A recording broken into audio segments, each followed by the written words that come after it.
The following video is rated PG for puzzling gameplay. Viewer discretion is advised.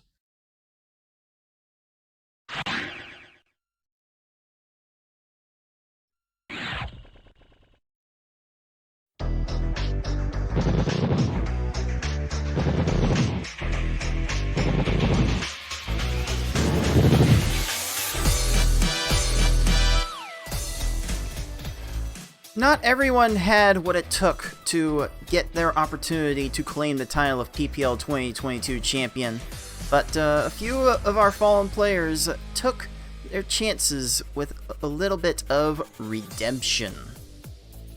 Welcome, puzzlers. This is your head tournament organizer, Cards of the Heart. Welcome to the Pokemon Puzzle League Speedrun Tournament 2022 Redemption Bracket.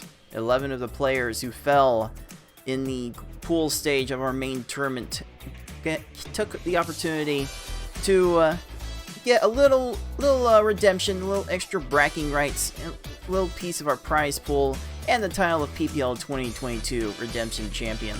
And to help me cover at least this first match of the Redemption Bracket is one of the players who took part in that tournament. It is our resident Pun Master 6. How's it going? How's it going, dude? Yeah, all good here. This is a very important tournament for all of those that really feel the need to perform salty runbacks after things that happened earlier in the tournament and try to end on as good a note as possible. So this definitely fulfills those desires for those players indeed. This is the ultimate in salty runbacks, and we'll see how salty some of these players get today by bringing you the first 3 matches of the tournament in the very first round. We'll be trying to show a round, at least one round every week until we do crown a champion in the main tournament. But we'll start things off small, and ramp our way up to the highest levels from there. But the action today should prove to be very, very hot still, so make sure you stick around for that. But first, if you're tuning into this game for the first time and you're not exactly sure how it all works, allow me to take a couple minutes of your time to explain how this game works and how we are playing it in this tournament. Pokemon Puzzle League is a Match 3 puzzle game first released for the Nintendo 64 on September 25, 2000 in North America and March 2, 2001 in Europe. It was re-released on the Nintendo Wii Virtual Console in both regions in May 2008. It is a Match 3 puzzle game in that if you match at least 3 of the same panel either horizontally or vertically, the panels will disappear. To win, however, you need to do more than simply match 3 at a time. You need to make combos and chains to not only prevent your gradually rising stack from reaching the top of your playfield for a time, but also to send garbage blocks to your opponent to make their stack reach the top of their playfield. You make combos by matching more than 3 panels in a row at the same time. They don't keep your stack from rising for very long, but they do send small garbage blocks to your opponent that can prove to be very disruptive. You make chains by linking sets of 3 or more matches together. Make a set of panels disappear, and then have the panels immediately above them fall into another match. Not only does this keep your stack from rising for a longer period of time, but it will make thicker garbage blocks that will be more effective at actually filling out your opponent's stack to the top. If your stack reaches the top of your playfield and the game tries to break the stack through the top, you lose, so you want to avoid this at all costs and force it on your opponent as much as possible. To beat these computer opponents, you will have to either make sure that they run out of time while their stack is completely topped off, send so much garbage to your opponent so that they can no longer make a move, or send garbage to your opponent in such a way so that they think they can no longer make a move. Easy mode has 11 stages, normal has 14, hard has 15, and V-hard and S-hard have 16. In this tournament, players will be racing through those stages to get to the end as fast as they can. The first player to defeat the final opponent wins the race. The first player to win a predetermined number of races wins the match. Best of luck to all of our players.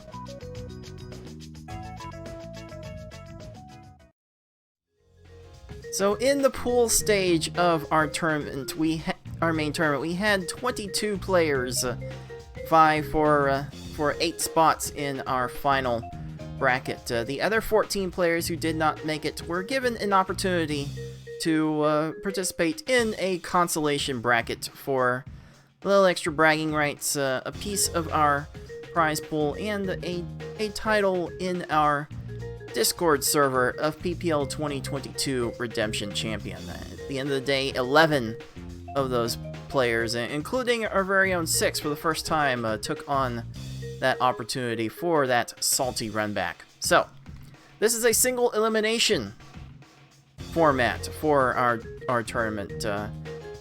We don't really have a lot of time to go through another double elimination tournament of 11 players alongside another 8-person double elimination tournament, so it's all one and done from here on out in this Redemption tournament.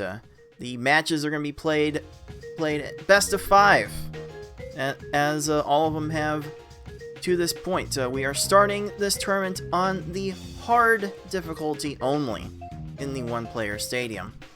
Once we get to the semifinals, we will step up the difficulty to V-hard, and then the final will be played on S-hard. So even our Redemption players will get a little bit of a taste of what it's like to play at the higher levels with the top tier players.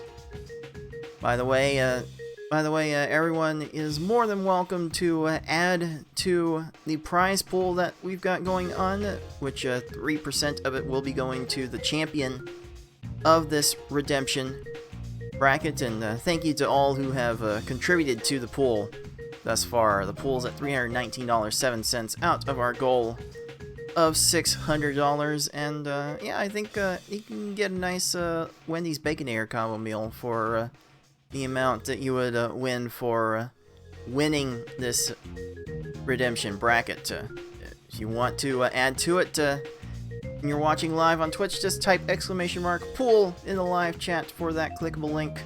There should also be a banner below the Twitch stream that you can click on. And if you're watching this on YouTube, there is a Stream Elements link in the video description to send in those direct tips and donations. If you have any bits lying around on your Twitch account, or maybe you have a Prime Gaming Twitch subscription available, you can throw those to our Twitch channel at Puzzle Speedrun, and we'll add those to the pool as well. And hopefully we'll see more people justify the toil and trouble that we are going through to attain this salty run back. So here we are with the 11 players that took part in this Redemption bracket.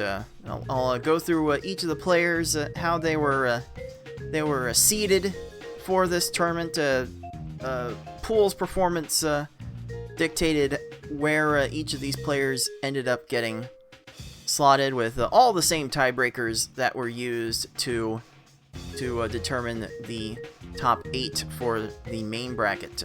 Starting off as our first seed in this bracket, we have Tetris Attacker, who finished 3-2 in pool play with a race record of 10-7. Our second seed was Lunar Chimera, also a 3-2 match record with a 12-10 race record. The third seed, probably our biggest surprise of this one of them at least, Zeplander, who was 2-2 in pool play with a 7-7 race record. Our fourth seed, let's see here. Our fourth seed was our very own 6 here. A little bit of a disappointing performance, I think. 2-3 match record, 7-10 race record. Well, let's ask you, 6. How did you feel about your play going into this tournament? Going into this tournament, it felt fine.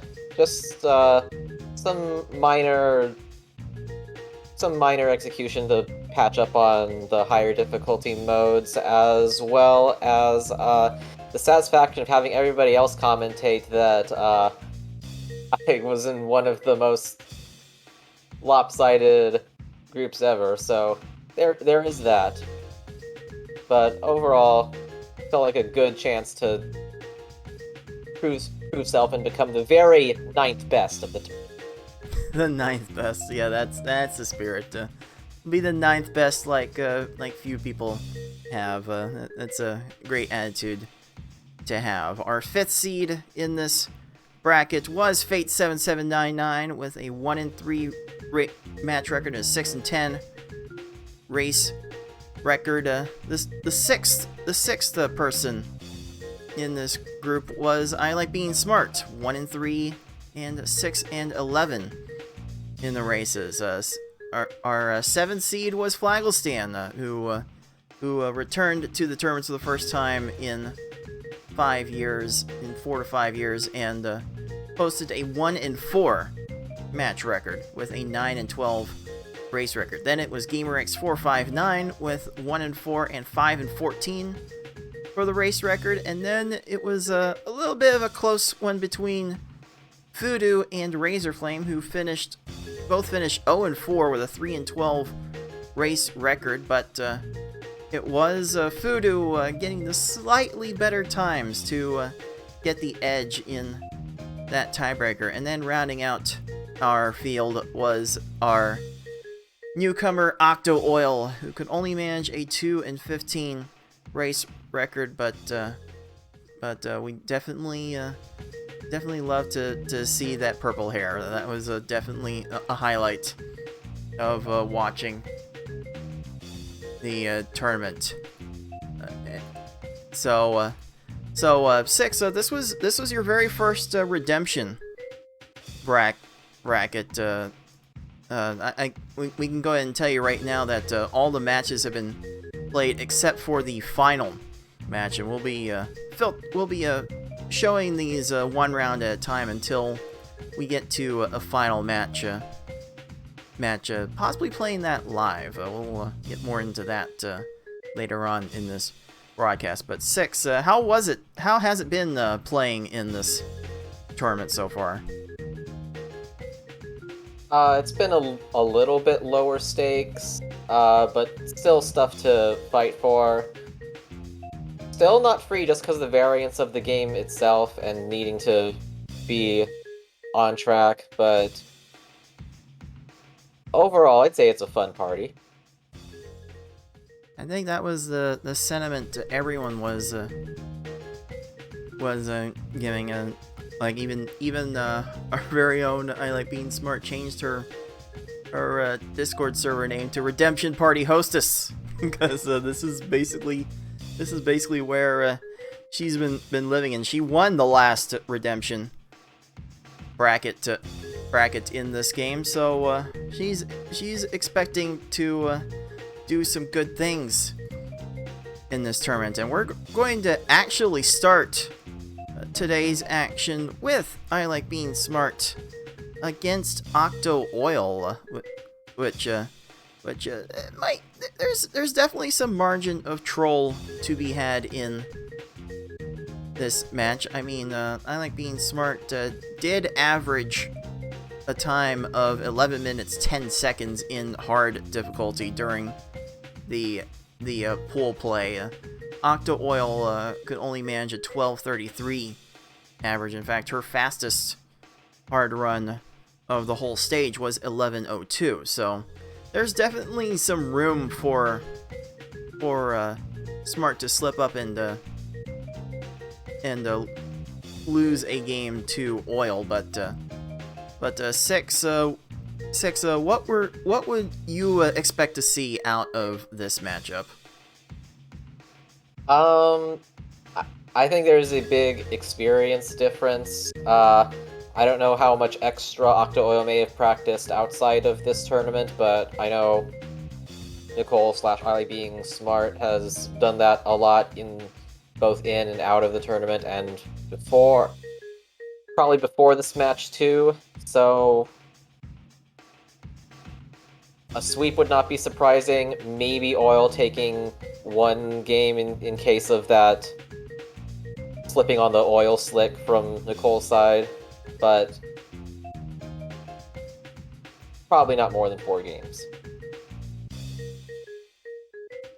Yeah, Smart definitely has a higher ceiling on her play. Even remarking recently during someone else's run in a charity marathon just earlier today, I believe that she recently started picking up the PvP side of things with panel attack, and I think she was like more comfortable with her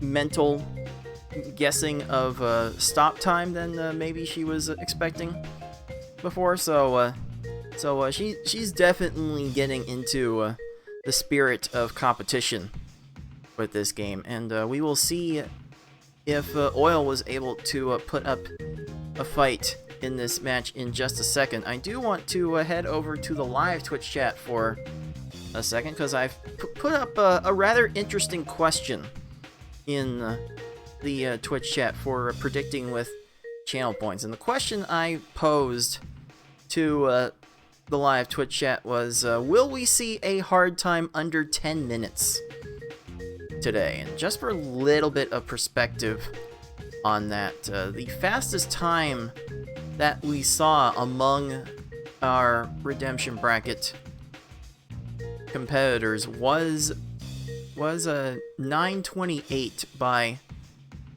Flagelstan and Lunar Chimera.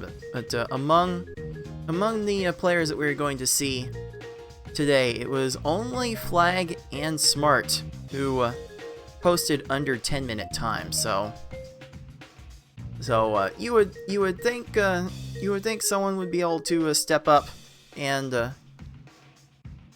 put a sub 10-minute time in today, and 98% of the channel points have been wagered on actually seeing a sub 10-minute time today. It's 5 votes to 2 in favor of us seeing a sub 10-minute time today. So keep an eye on that throughout the broadcast and see if we do end up getting to that sub 10-minute mark. So with that in mind, let's go ahead and kick off this first round of the Redemption Bracket with the number 9 seed, I Like Being Smart, and the 20 seed, Octo Oil. Single elimination, hard, best of 5, coming at you starting right now!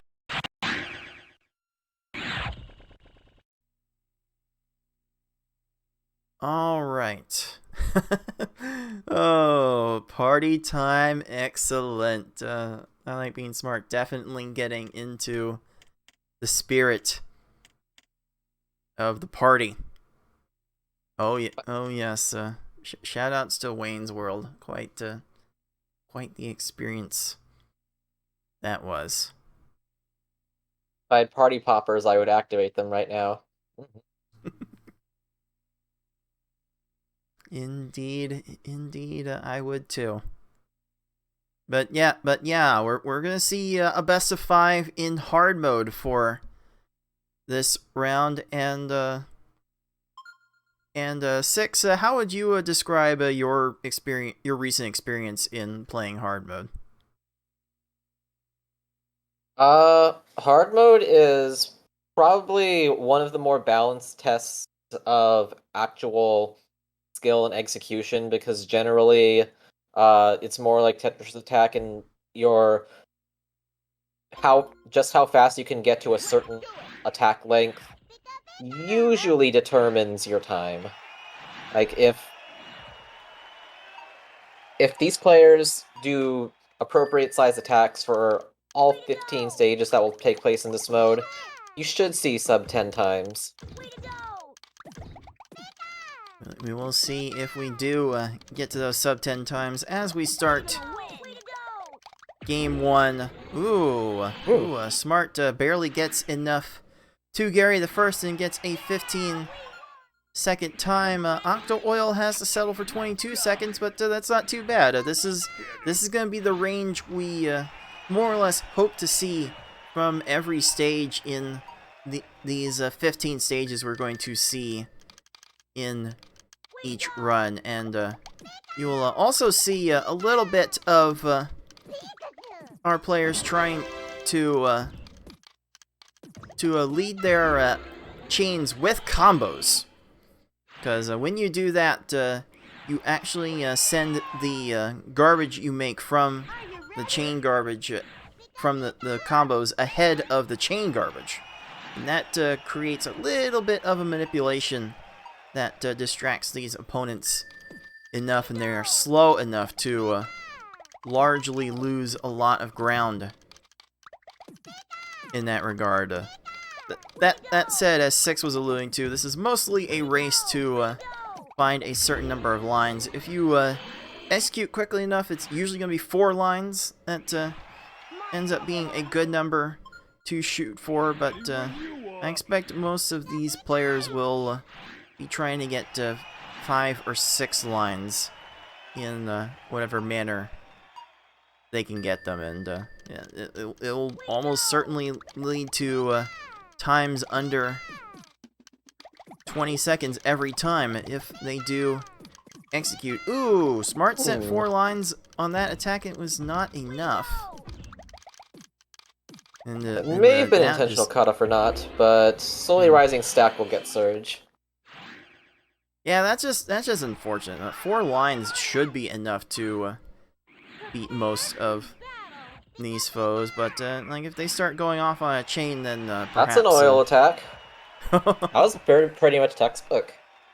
Oh yeah, a very solid attack from Oil. No combos on the front of that one, but she definitely did not need any of that, and it's good enough for a 13. And this is gonna be more or less how all of hard mode gets played. And if you don't get your opening attack, you just send a follow-up as fast as possible to at least make the stage not too bad, as we just saw from both players. Unfortunately, it does open a chance of unfortunate clears that the AI can get to. Some with many chains attached. Yeah, so Oil's stage is going to get a little bit of time wasted. That damage was not severe, though. The occasional 30-second stage will not break your run, but that could happen quite a bit more in the second half, and you actually could get broken by that. Play with me. But as we take a little recap of where we are in this match right now in Game 1, it is I Like Being Smart with a near full stage lead on our newcomer 20 seed, and I've been very tickled pink to see a bit more of a global outreach with this tournament, because we've had Oil here, who is from the United Kingdom, which presented quite a few scheduling challenges with getting matches recorded, and on that note, I want to give my huge shout-outs to my assistant organizer, BB Forky, who has definitely taken quite a bit of time out of his schedule to set aside time to record basically all of the matches in this tournament. It was originally going to be my plan to record all of these matches. Blaine finally being done with Nicole at 28 seconds. This Koga, on the other hand, taking over a minute, almost a minute and a half. Oof, that is definitely something you cannot have happen. But yeah, I was originally intending on recording all of the redemption bracket matches myself, but the timing of all the competitors was not super conducive to that. So I do want to once again thank BB Forky for helping out with making sure this tournament is able to get finalized. And yeah, with Octo Oil from the United Kingdom and Fortnite Mike from Germany, we've got quite a bit more of an expanded reach this time around, and hopefully all of our other friends from all sides of the pond, as it were, come in and take part in this going forward. That would be so neat to have that go on. And just like that, I Like Being Smart has taken a rather significant multiple stage lead, and it's not super possible for Low stages Geo. to go a particularly long time for players who execute, although that Giovanni definitely has some things to say about it. Hey, no matter where we are in the world, we can all agree that Tracy is an annoying character. It's very hard to find people who like Tracy. Oh my goodness. Okay, Giovanni. We really need to Ew. stop. We really need to stop here. We need to tell Sabrina to stop too. This is taking 2 minutes. Fortunately, Oil has not been able to build up a chain to top off Sabrina, and bless her heart for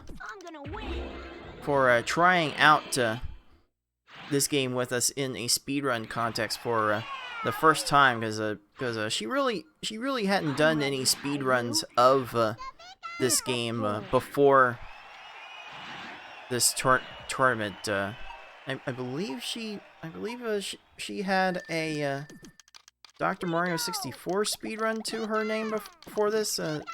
She has her most notoriety. Oh, nice 10 seconds. There we go. 10 for 10. Yeah, but yeah, Oil had her biggest notoriety in the speedrunning community before this tournament for holding the world record in the DS version of Shrek Super Slam, which that definitely encourages me to want to play that at some point. There's just some charm about the Shrek games. Too bad the DS is so annoying to capture. Yeah, like I have a rather expensive and rare development kit device to do that, but yeah, it's just not an easy thing to do even nowadays. It's Automatic not chain. super accessible. Yes. Sometimes these stages are just not gonna be winnable in any reasonable amount of time, and Nicole's seen that from Lorelei right there. Oh, does Oil have enough for this Tracy attack? I don't. Extra combo was good enough, but he downstacked it. That is going to be a problem, and a 5 chain is also going to be a bit of a problem for Smart. Bruno is downstacking this. No immediate clear. That should be fine. But very, very fortunate that there was no good answer from Bruno's attack. So here we are, back to Gary, where it all began in hard mode. He is the final opponent of this level. As soon as Smart finishes off Gary the second, her timer will end up being stopped. And yeah, if you don't send enough to Gary, you might end up losing quite a bit more time than just the time it takes to rebuild. Short attack was too short. Extra chains are coming in now. Now it's just about when he's in a bad position. Ooh, Maybe now? Yes, okay, now. okay. Smart found an opening. Gary found a match on the top of his stack that forced him to go all the way to the right, and just did not have time for it. So we will see I Like Being Smart finish this game 1 with a time of 10:53. Very respectable indeed, and that will be enough to grant her the first Pokeball. Very good for Octo Oil to finish that Giovanni in 15 seconds. Let's see. Let me remind myself of Oil's times in the pool so far. Her times range from 11:02 to 15:45, which oddly enough all happened in her very first match against GamerX459. So we saw from day one the gamut of what Oil was capable of in this level, and I think it's just an experience thing, just trying to get confidence in knowing which ways panels will fall to make matches. And once that confidence goes up, we've definitely seen some highlight moments from Oil, like taking Gamer to 5 games in pool play, which was definitely a pleasant surprise to see. Let's see if Oil can go ahead and finish this off. We do have Yo? oh, Aw, come on, Lorelei. almost. That was Come almost on. cheese. Actually, it might be semi-cheese. All right, We'll take it's those. cheesy. It's cheesy enough. So Oil only has a couple stages to go now, and she can finish this out. Though we do have a bit of a mercy kill rule in effect for this bracket. If you don't get to the final stage within 5 minutes of your opponent finishing, we do kind of want to keep the matches moving, and we'll tell you to end your run and get the next match, get the next race started as soon as possible. But that is not going to be a problem for Oil, as she has now made it to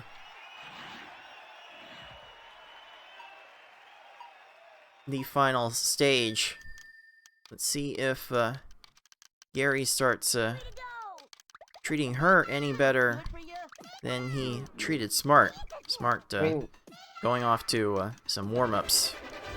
These last stages have been going pretty well, and it's because of something that I've been doing more after respecting that my cursor can't get to some of the things that my brain is seeing, and it's just like doing a little bit more pre-setting up, or just checking the stack for a little bit longer, and then executing and knowing what you're going to do ahead of time.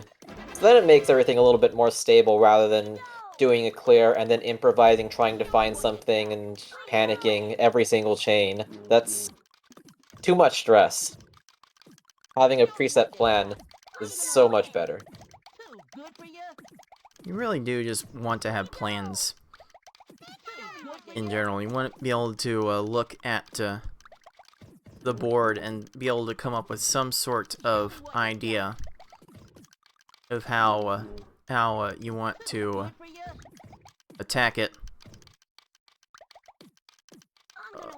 Oil almost losing there for a second.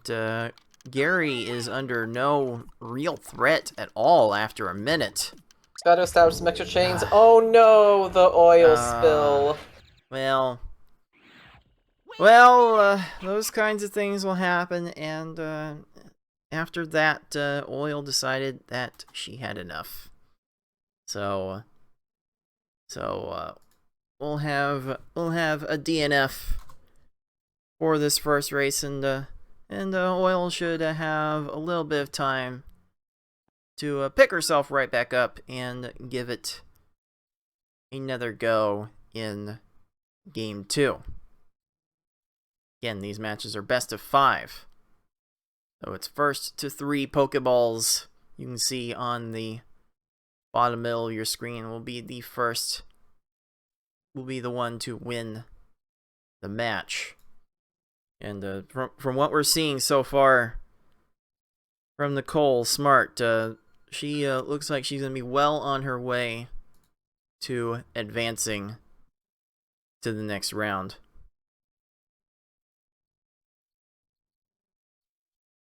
Also, this match was recorded several weeks ago, and we actually have Smart in the live chat remarking how she wasted a good start in her warm-up. Oh, that's unfortunate. You can get him once, you can get him again. And again. And again. That is the goal. Anyway, here we go with Game 2. And again, this is going to be more of the same approach. 4 chains are probably going to be the order of the day, and yeah, both players putting up very, very solid attacks there. A 12 for Smart, a 14 for Oil. That gives a little bit of hope that this should be a bit better.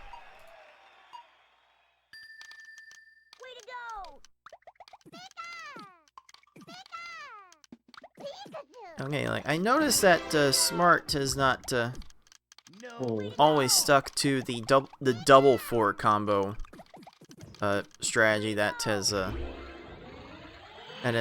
led players down the right path, at least in the harder levels. Hard mode, if you can just send attacks quickly enough, doesn't really need the misdirection of the second 4 combo. You know, these foes usually want to scan from left to right looking for matches, and their left side is generally going to be depleted more often than not. So that second 4 combo may not be particularly useful in situations like this. For Oil, that one she definitely did not need the second 4 combo. It led to a 16-second time. So good for her. 6, how important do you think sending 2 4 combos is in all of your hard mode attacks? It's useful because even if it doesn't like cause a confusion kill state like it does in the higher difficulty modes, what it will do is usually create an uneven stack for these AI opponents to clear, and the recursion speed is slow enough that if they can address one side, they're usually out of time when it comes to addressing the other side. So just having at least one of them helps with that. Having 2 helps a little bit more. But generally anything that's not attached to the main garbage block helps a decent amount. So if you can't find all of it, just get at least a part of it. Okay, Oil is doing enough so far to get timed within the 15 to 20 second range. Smart looking a bit short on her attacks in this run after the good start. Has to settle for a 19 there. Those kinds of stages will definitely punish her players with a 30+ second times later on. So far, this is working out for Oil, and again, Smart dropping a chain Play with me. here, getting more of her garbage cleared on by her opponent. I think Oil's actually been better at topping off the opponent in one attack. Now, when that doesn't happen, things get a little bit more dicey, but so far it's gone fine. Ooh, the little slow burn to death of Koga. It's gonna let Smart to advance in 28 seconds, but a 13 from Octo Oil, and she has solidified this lead to a full stage. Mm-hmm. This is definitely not how Oil was playing in game 1, so it's nice to see her have a little bit more success this time around. Nice position, Sabrina. Ooh. And nice. That's a definitely much needed pick-me-up for Nicole. Okay, so this is the first stage this run that Octo needs a follow-up attack, so how quickly can this come in? It looks like that's going to be enough. Blaine is out of position, so actually not that bad still.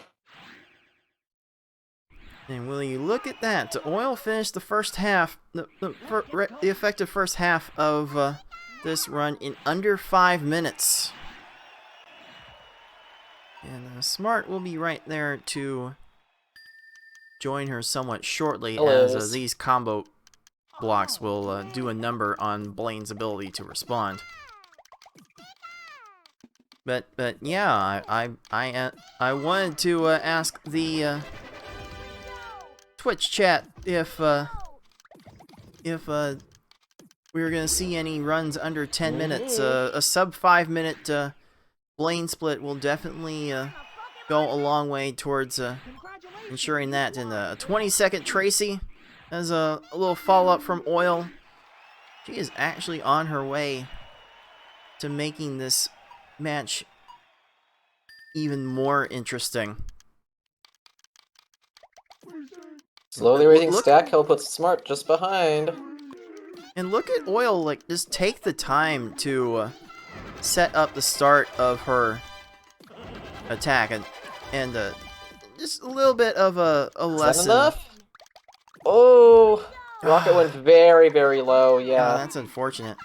But you Okay, can the see, extra came in now. you can see Oil taking the time to set up her initial attack, because it's so important to be able to provide that distraction with the combo. But Smart getting a very fortunate attack there on Rocket for the 15 seconds and a lead change. Just much, much more cooperative AI opponent.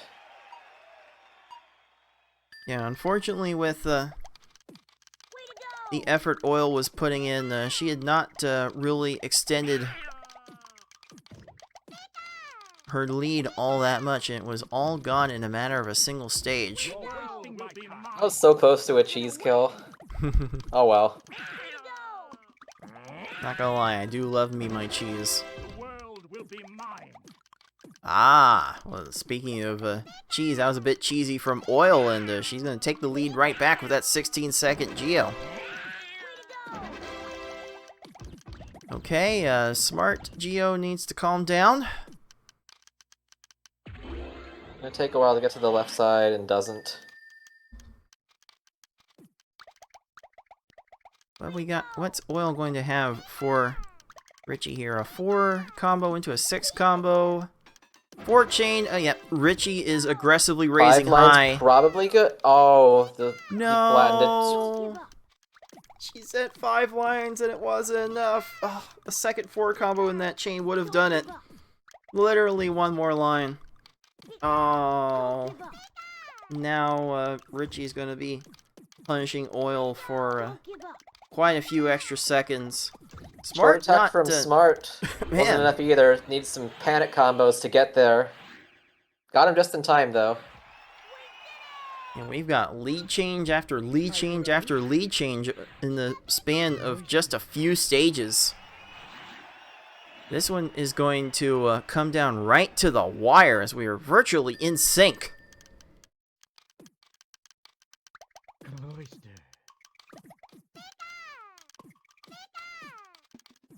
Okay, Oil finally getting started with her attack. X4. No combos on the front end of that assault, so that is going to cause a problem. And Smart gets her garbage cleared on by Lorelei, yeah, Lorelei going to cause some problems here as Smart often likes to say it's always waifu. It's always Lorelei the waifu that messes things up, and Oil finishes that stage just a few seconds ahead. And we have seen Gary II play a massive role in deciding the winners of some of these races. So we could Ooh, that still was a little see bit this tied one. up. We could still see this one coming down to the wire yet. Just barely flipping a panel the wrong way. Maybe this... No, Bruno's down stacking. Wow, that is a low. That is a low, Bruno. But a little that bit of a Oil has to segmented deal attack with. from Smart, too. It's just a bunch of single blocks. This is very dangerous. Oops, all The singles. slow stack rises and Oh. gets him. Okay, I wonder what Smart Bruno was going for there. Wasn't even really swapping a panel that was going to result in a match on the garbage. But now it is, I like being Smart. Off to Gary II first. Looking to snag Before a into- 2-0 lead. I think that was like an accidental frame perfect swap to break the chain. Let's find something else. Probably needs to raise the stack a couple times to get more ammo. I don't think that's going to be enough. Okay, Clearing yeah, the garbage yeah. now. Gary's still not topped off. Raise now. Probably needs like 3 more lanes because he's going to down stack after this garbage as well. All right, That may be here comes Octo Oil after 1:30. Gary's Gary's got to clear on still, the left. still finding ways to Clear on the match right, against so garbage. shake time. Buy some scam time to get a lot of panels. Yeah, it sure did look Continue like to buy more time. it sure does look like Smart is not raising her stack as much as maybe she probably should in order to build up garbage onto Gary, But and Oil shaky not opening doing on the so other much side. to Gary either, but Smart does end up surviving long enough to knock down Gary in 1:17, and we'll be finishing that run with a time of 11:42. That is good enough for Pokeball number 2. Now, Oil, not having a good time with that stage, decides to reset it in hopes for some better luck. You get increasingly punished as the stages keep going on for having openings that are short. Those get punished more and more, and like these final opponents really can just pin you under garbage if you let them.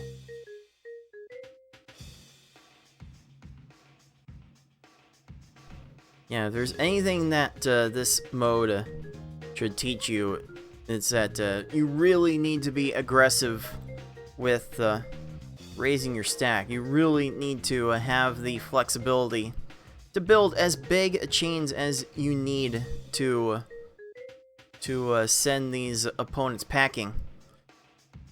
Okay, Oil has Might got be the it. chain here, and there Okay. we go. Actually, better Gary than Smart, and Oil finishes that race with a time of 13:04. Not too bad. A bit more in line with her average times in this tournament than in game 1. And like, Oil was kind of flying through the first 13 stages of that run. She definitely had a shot to improve her own best time in hard mode. So Oil looks like she's giving herself a chance to stay competitive in this match. We'll see if that will end up doing anything for game 3. So 6, from what you've been able to see from these two so far, like what are your biggest takeaways from each other's play so far, and maybe any thoughts on how they could do things a little bit better for the rest of this match? It's when the openings go badly that stages tend to snowball out of control. So I think the most important thing is to have like your opening attack locked on, maybe with easier inputs if needed, to like not trying to do one of the action chains if not needed, maybe pre-set up things just that little bit more, and then like make sure that you have enough lines, and that even after you've dropped your attack and you think you have enough lines, just send more and more just in case. And don't stop sending lines. Just always attack, attack, attack.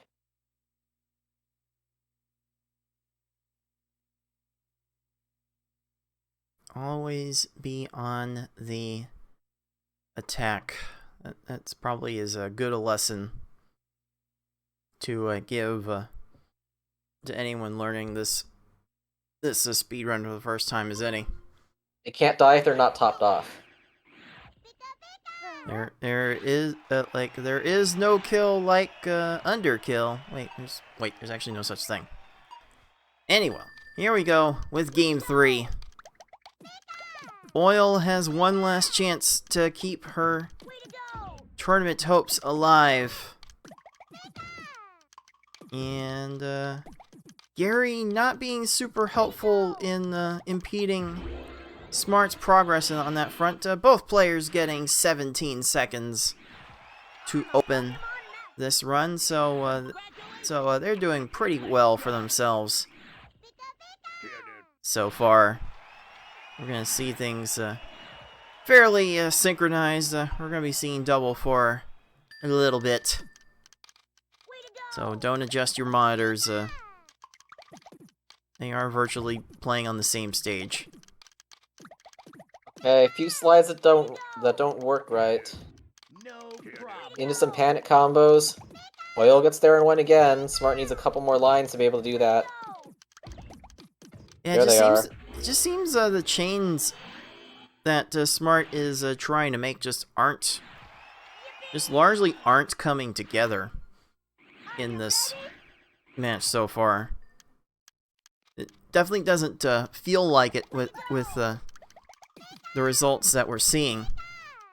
It almost feels like Oil is largely playing better right now.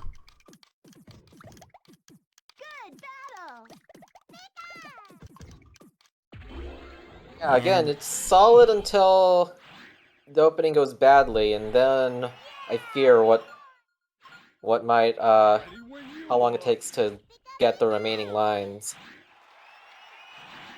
Smart picks up the pace back with a 12-second Misty, making up quite a few seconds on Oil there. I also noticed Oil has not been super committed to leading with any combos whatsoever. She's been mostly concerned with getting chains to go down. Oh, that's a 10 from Smart, making up yet a few more seconds on our 20 seed. So we are keeping things close. Oil definitely hoping she can change her tune just a bit in order to stay alive in this match. And Pillars? ooh, is that a pillar that will hold? Looks like we've got pillars holding. Large stacks from both players. Seems good. Also, we may have a bit of an audio issue from the way Oil is capturing her Switch. I think we had to shift out from it as a result. It sounded like Oil's game was underwater for a second. Drowning in salt. Literally drowning in salt. But Oil's play is not faltering as a result All of that. pillars again. Oh, that's gonna fall into a chain. Oh, that would have been a kill if Koga didn't find that. That's gonna Probably here. waste another 10 seconds or so. Oh, those time losses. Those time losses are going to add up. Play with me. Alright, we are back to Oil's audio, and the issue sounds like it has resolved. And now it is Oil falling short on the attack. And it just ends up needing more and more and more lines as a result. Nicole going to respond with a 12. She's going to make up all the time in a single stage and take the lead right back.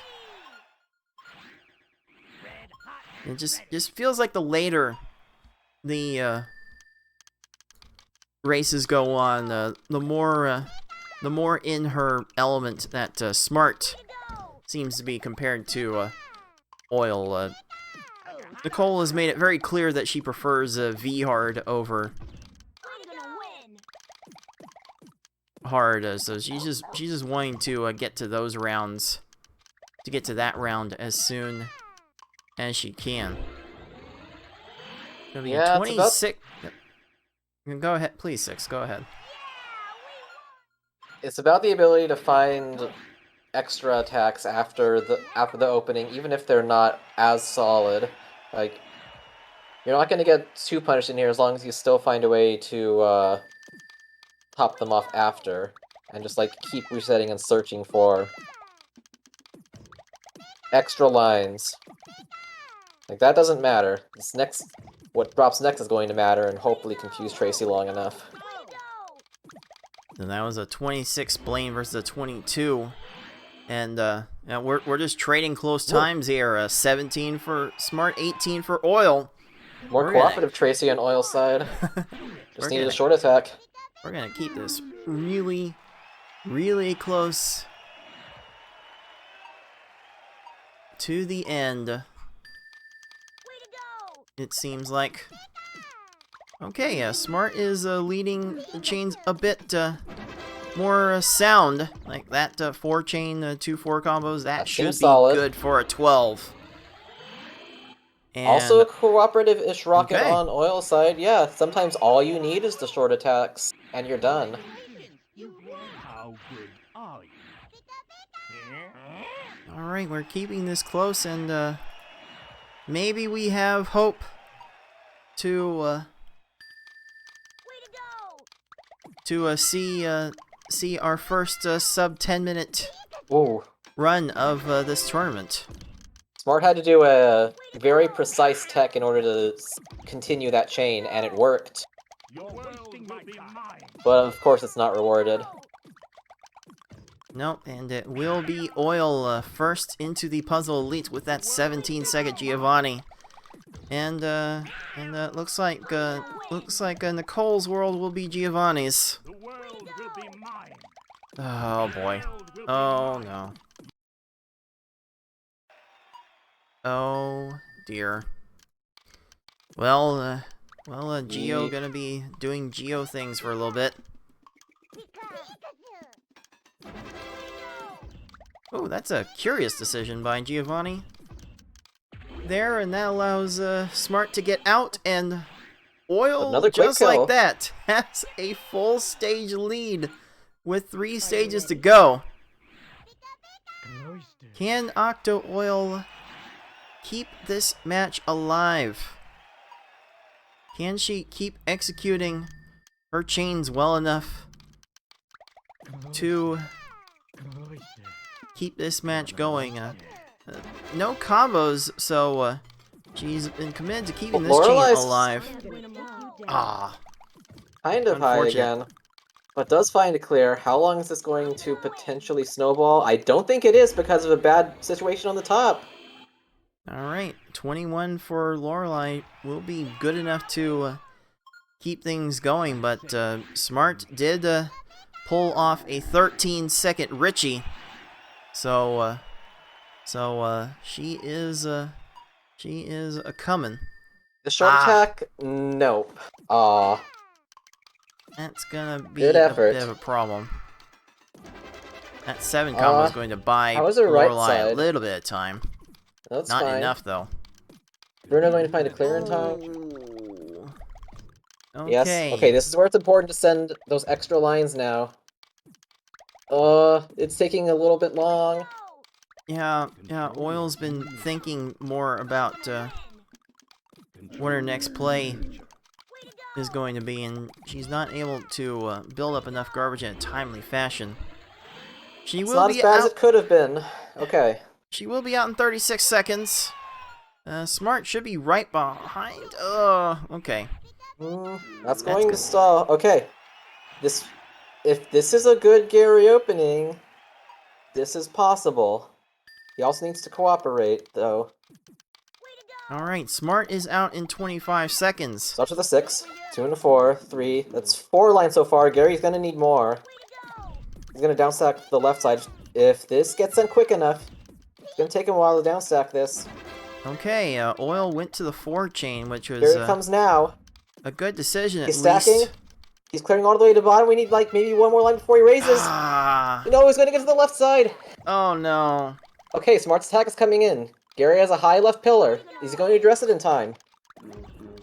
Extra combos. Oh, Got it on wait, the top. the horizontal Six by 6 time. combo. Both of them could time out here. Oh no, both players are short. Continue Small to be extra short on attacks their needed. attacks. That's a big clear on Smart side. Another big clear on both players' sides. This is Gary's world now. Oh, Another clear for Oil. still there. He made a 9 combo to run himself way out of panels, but an airwalk at the last second to get the continuation of a clear. How does All singles on Smart Gary side. still 4 have this combo at the last time? second as well. How does Smart Gary still Extra have all time this coming into time? Oil. This Gary's down stacking properly as well. The attacks are still continuing. So many chains. Is this going to lead to a timeout on Smart side? And Popped out Gary- again. Oh, and jeez. Smart Gary runs out of time. A 107 Gary to a 137 for Octo Oil. Ah. And just like that, this match is done. I Like Being Smart finished with an 11:02. Octo Oil coming in with an 11:12.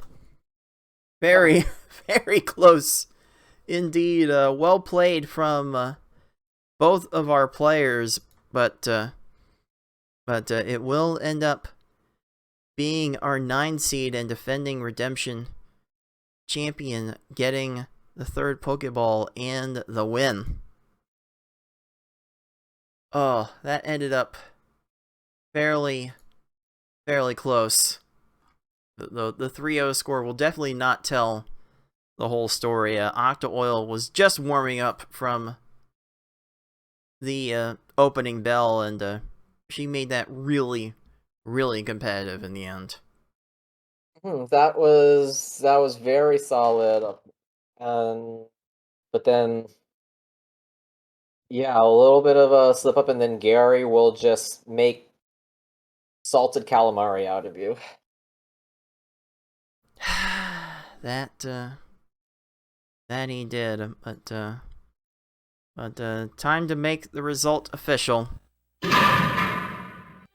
As I Like Being Smart winning 3-0, and will be moving on to take on Zeplander in the quarterfinals of the tournament. And we still hope that Octo Oil had a lot of fun playing, and perhaps we will see her again in the next Pokemon Puzzle League tournament, if nothing else. So GG's to both of our competitors. Let me make sure that the bracket updates, and it does.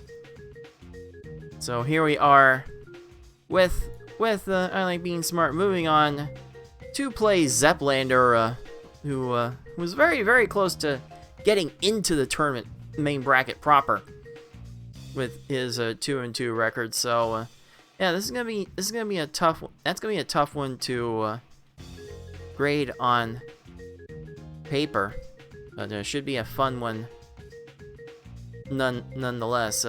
Six, I believe you're going to have to run off to do food-related things. So how about any parting words about what we saw from that match? This shows the potential of people that don't quite have the potential to make the brackets, but still are able to hold their own against some of their fellow competitors. It got pretty interesting, and I hope the rest of this is going to be just as interesting. Alright, well, did good work. Did good work today, Six. Go ahead and get whatever nourishment you need, and we will keep it right here for the rest of the first round of the Redemption Bracket. Coming up next, we will see Razorflame take on Flagglestan, so stay tuned. You are watching the League of Puzzle Speedrunners Pokemon Puzzle League Speedrun Tournament 2022 Redemption Bracket. Welcome back to the League of Puzzle Speedrunners Pokemon Puzzle League Speedrun Tournament 2022. I am your head tournament organizer, Cars of the Heart, and to join me for this next match is someone new to the mic for this year. It is I Like Being Smart. Welcome to my party, everybody! I hope you're having fun so far. Oh, yes, there is a reason you renamed yourself the hostess of the party, because you were the party. Just always here. It doesn't matter how well I play or how poorly I play in pool play. I just always end up here, and I've just embraced it now. And hey, you were the whole party last year. You won this last year, so I did. Yes, I am defending champion. You definitely have some high hopes for repeating, but we've got a match coming up here that should be a lot of fun to look at. The 16 seed Razorflame against the 22 seed Flagglestan, which it's been such a pleasure to see Flag back into these tournaments for the first time in 4 years since our 2018 Tetris Attack tournament. And like Flag was probably the most competitive one-win person in pool play that we will ever see, because he managed to keep a bunch of matches really, really close. In fact, he had one of the fastest hard times of anyone in this redemption bracket, posting a best of 9:28. I believe it tied with Lunar Chimera as well for the fastest in the entire bracket. So I expect to see some good things from Flag in this match, even though it's weird. Flag usually plays S hard exclusively, and we can see that top 10 time, still a top 10 time from Flag. Quite fun to see. Like Nicole, how tickled have you been to see Flag back in this tournament? Flag is one of my favorite people in the community, and that's a bias from meeting him in person at GDQ events. But I am so happy to see my bunny back in the tournament. Because I was curious how he was going to do too. I was delaying a lot of my pick'ems. BB Forky ran kind of like a pick thing for winning. And I was delaying a lot of the flag ones until I was seeing how he was doing because I wasn't sure what form he was in since it's been so long. But I'm very happy to see him back. Indeed. Now, handicapping this matchup, like Flagelstan's the lower seed only because he could not qualify live, but Flag has generally been posting the better times going into this tournament. So Nicole, what are you hoping to see from the playback of this match? I did play Razor in pool play. We did go to 5 games. So he's certainly no one to sleep on. But I do, just from the times that we've seen so far, I do favor Flag just a little bit. I don't think it's going to go 3-0 though. I think it'll probably go 3-1 for Flag. But we'll see. But Razor, don't sleep on Razor because he is very able to make this competitive. So. Oh yeah, we've definitely seen a history of Razor Flame make matches quite a bit more competitive than they look on paper. Even managing to take a Foxy Man all the way to 5 games in a pool match once. So Razor is definitely going to be one to look out for, and Flag has shown all tournament long that he is one to look out for. So this will be a good one to get into it. Let's get right into this one. 16 seed Razor Flame, 22 seed Flagelstan, best of 5 hard play, and that is going to start right now.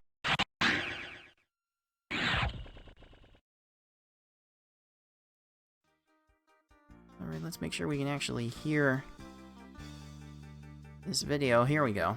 I believe we'll be listening to Razor's audio the entire time because Flag has a weird audio desync issue with his capture setup. Makes things a bit disorienting to listen to. So here we go with hard mode, and Smart, tell us how you really feel about hard mode, because I don't want to misspeak your opinions of this level.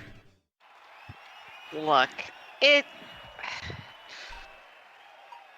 it's for the reasons many people in the community think it's highly valid, and I think it is a good training mode. I think if you want to speedrun this game, I think hard mode is a fantastic place to start. I just like V-Hard better, man. There's something about the unpredictability and just something about V-Hard I like better. But what I do like about hard mode is there are different ways. Oh my gosh, this Gary on Flag's side. What is that? Like 8 or 9 lines you need? Wow, the thing I do like about hard mode though is if you can get in the flow of that like 4 to 6 line quick kill thing, it feels really satisfying. It is incredibly satisfying to get quick kills in hard mode. Because you can get, as we saw in the last race, all the way down to, 9 or 10 seconds if you're really on top of what you're doing. So, but so yeah, far, I have mixed feelings on hard mode. So. Indeed. So far, it's largely been Razor Flame getting more fortunate stages. Flagelstan putting up a good attack on Brock there to get to 12 seconds, but it's very early. We can't count anyone out at any point. Like even as we just saw with the last match with you and Oil, Nicole. These races can get very close up to the very end. Yeah, absolutely. And something I was messing around with a little bit in that match that I'm interested to see if anybody else, either in this match with Razor or Flag or our next match with Gamer and Fudu, I was messing around with starting the attacks a little bit sooner. So as soon as I saw the first 4 combo, just getting something down to try to send it quicker. And as we kind of saw, that strategy was kind of, as things went along, was kind of hit or miss. I could get really good times and really bad times. But I think it is a valid thing, at least toward the beginning of hard mode, to look into, trying to get those quicker attacks off versus really focusing on the double 4. So when you brought that up, that was actually very intentional. But yeah, looks like we're back even up here. And yeah, this is going to be close. I just feel it in my bones. Oh boy, these it's two are definitely evenly matched. It is definitely starting off that way. And yeah, there is something to sending the attacks sooner in the very beginning. It's basically the Yoshimitsu way of playing this game, and he had one of the fastest hard averages in the entire tournament, so there's definitely something to be said for that. And look at that, a couple of nice kills from Flag and Razor, 14 and 15 respectively. Wow. Oh boy, this is good. Yep, we are gonna keep things really, really tight here, and I can't really tell if both players are like super sold on the double 4 combos. I know Flag hasn't really been like a major adopter of the strat, just playing these super strategically. Razor's definitely sold on trying to adhere to the tried and true tactics, but so far I don't see too many instances of double 4 combos being thrown about by both players, and it's still getting to similar results so far. Yeah, it's kind of like what we were talking about last match. The double 4 is like what Six was saying, which I totally agree with. The double 4 is helpful in hard mode. The double 4 is not necessary in hard mode, as these players are showing so far. But we'll see how much this gets punished when we get to the second half, where I do think the double 4s are a little bit more important to try to hit. Well, Razor's attack got cleared on immediately, and that's going to allow Flag to retake the lead just a little bit here. No, the Abra is still going, and might need to ask Abra for a map, because I don't know where he was going there. Yeah, let's see what Flag's doing here. Okay, Flag is putting this chain Oh, out. Seems like he has melled on the chain sizes a little bit. He's usually one to when he started the tournament, he was usually one to go up to X5 with basically every single stage. Hello, Razor. Welcome to the game with that 12-second Blaine. That was very, very good indeed. But yeah, Flag seems to have mellowed out and settled on an X4 chain to go at all these foes. So yeah, I think that's a good size for yeah, X4 is a good chain. size, and then Sabrina just takes like 8 or 9 lines, and then you question your life. But or at least I don't know why it always seems like Sabrina is the one for me that just like doesn't want to cooperate.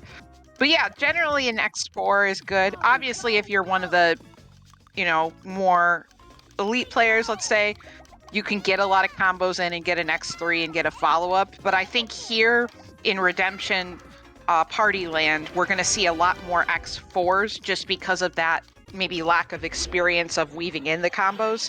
Certainly, these players are good enough to get those combos into your chains, but I think a lot of times it's just a little bit better to be on the safer side if you know that's not a strength of yours. Let's put it that way. Yeah, now we're getting to the point in this run where foes will start to punish you a lot more for not topping them off as soon as possible. These foes are starting to get fast enough to get to a few more different clears. Oh, Razor's a line short. 1 line short with the airwalk to get... that's going to waste some time here. It's just wasting so much time. Razor's, it looks like Razor's working with too low a stack right now. Just really needs to build that stack right up, which to Razor's credit, he definitely tries to maximize the panels on his board at the very start of these stages, but perhaps it falters a little bit as the stage progresses. No combos in front for Flag here. We'll see if that gets punished with these reds. Oh, no. Oh, just in time. And that's going to allow Giovanni to attempt to chain. Although this is a lot clearing with no real effect, and that is going to be 35 seconds for Flag. Oh, Razor should have a much better looking attack here. That's a 14. Yeah, he did a very nice switch he did a very nice tech switch underneath to be able to get that chain to keep going to get that kill. So it's nice to do a cool technical thing and get rewarded for it, because Puzzle League doesn't always reward you as much as you think it should. So it was a very nice stage there to catch up by Razor Flame. Yeah, Razor is definitely adept at pulling off the tech, the sweet 2 and 3 frame maneuvers that this game has available to extend the chains. Seems like the chain sizes have been a bit suspect in the beginning, and it has let him down just a bit. That's so dumb. Go to the bottom. Oh, okay, you're gonna win. Oh, we go back to the top. We clear some stuff. You're not gonna win. Oh, then let's just mess around on side without the garbage, and then this category, dude. Yeah, that's totally how that works. Great job, game. All right, Flag has an X4 chain onto his Lorelei, and that will be enough for a 16. Nice. We're definitely welcoming any time we get under 20 seconds in this area of the game. Yes. Contrary to popular belief, you don't need to constantly get, 9 and 10 and 8 seconds, like the Yoshis and the FFRs of the world. Like, it's 15 seconds, still a good time. Still a good time. Oh, this looks like a good time for Flag. A 13-second Bruno. Oh my goodness. Flagglestan trying to run away with this race. Oh, Razor has to settle for a 46. That is going to be a problem. But it is Flag here onto the final stage. We'll see if he can put the chains together to put up a good time. Flag definitely going out to X5 for Gary here, because Gary has the potential to do that. With the potential downstack there that could have happened, X5 I think was the right decision. It often is for Gary for some reason. Don't know why. Oh, Gary's attack is still continuing. And here comes Razor Flame with the 19-second Bruno. Oh, Gary, will you please? Okay. Gary, oh will you please? My God. Please. Oh no, and Flag's got limited resources to work with too. Oh, but Gary doesn't have a good answer at the top. Oh, let's see if Razor that can... will do. That will do. Getting Gary first is so important. To increase your chances of winning in case that happens. Ooh, and I don't know if Razor's Flame, Razor's attack timed here? It sure is. Oh my gosh. Well. Oh my gosh, it's always waifu, dude. Seriously. Always waifu. But yeah, very close race there. We're getting what we want out of this match. That is, or the times there cards. That is Razor Flame finishing with 11:26. Flagglestan 11:05. Wow. Okay. Good enough for Flag to get to Pokeball number 1. Yeah, and generally winning times here in Party Bracket is gonna be kind of around that. We have this poll about sub 10 minutes, and that's great and all, but around these parts, you're kind of looking for mid 10 to 11 to give yourself a chance. Probably low 10 would be optimal, but sub 10 thankfully is not required usually. We'll see in this match because they both were playing very, very well. But yeah, I mean, 11 minutes is right around that time you want to at least give yourself a chance.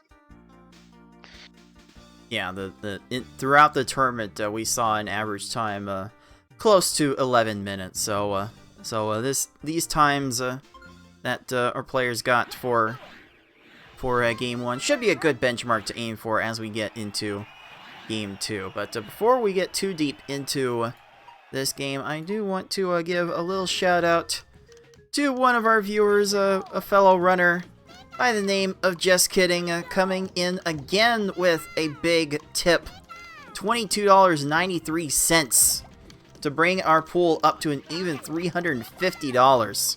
Appreciate it, Jess.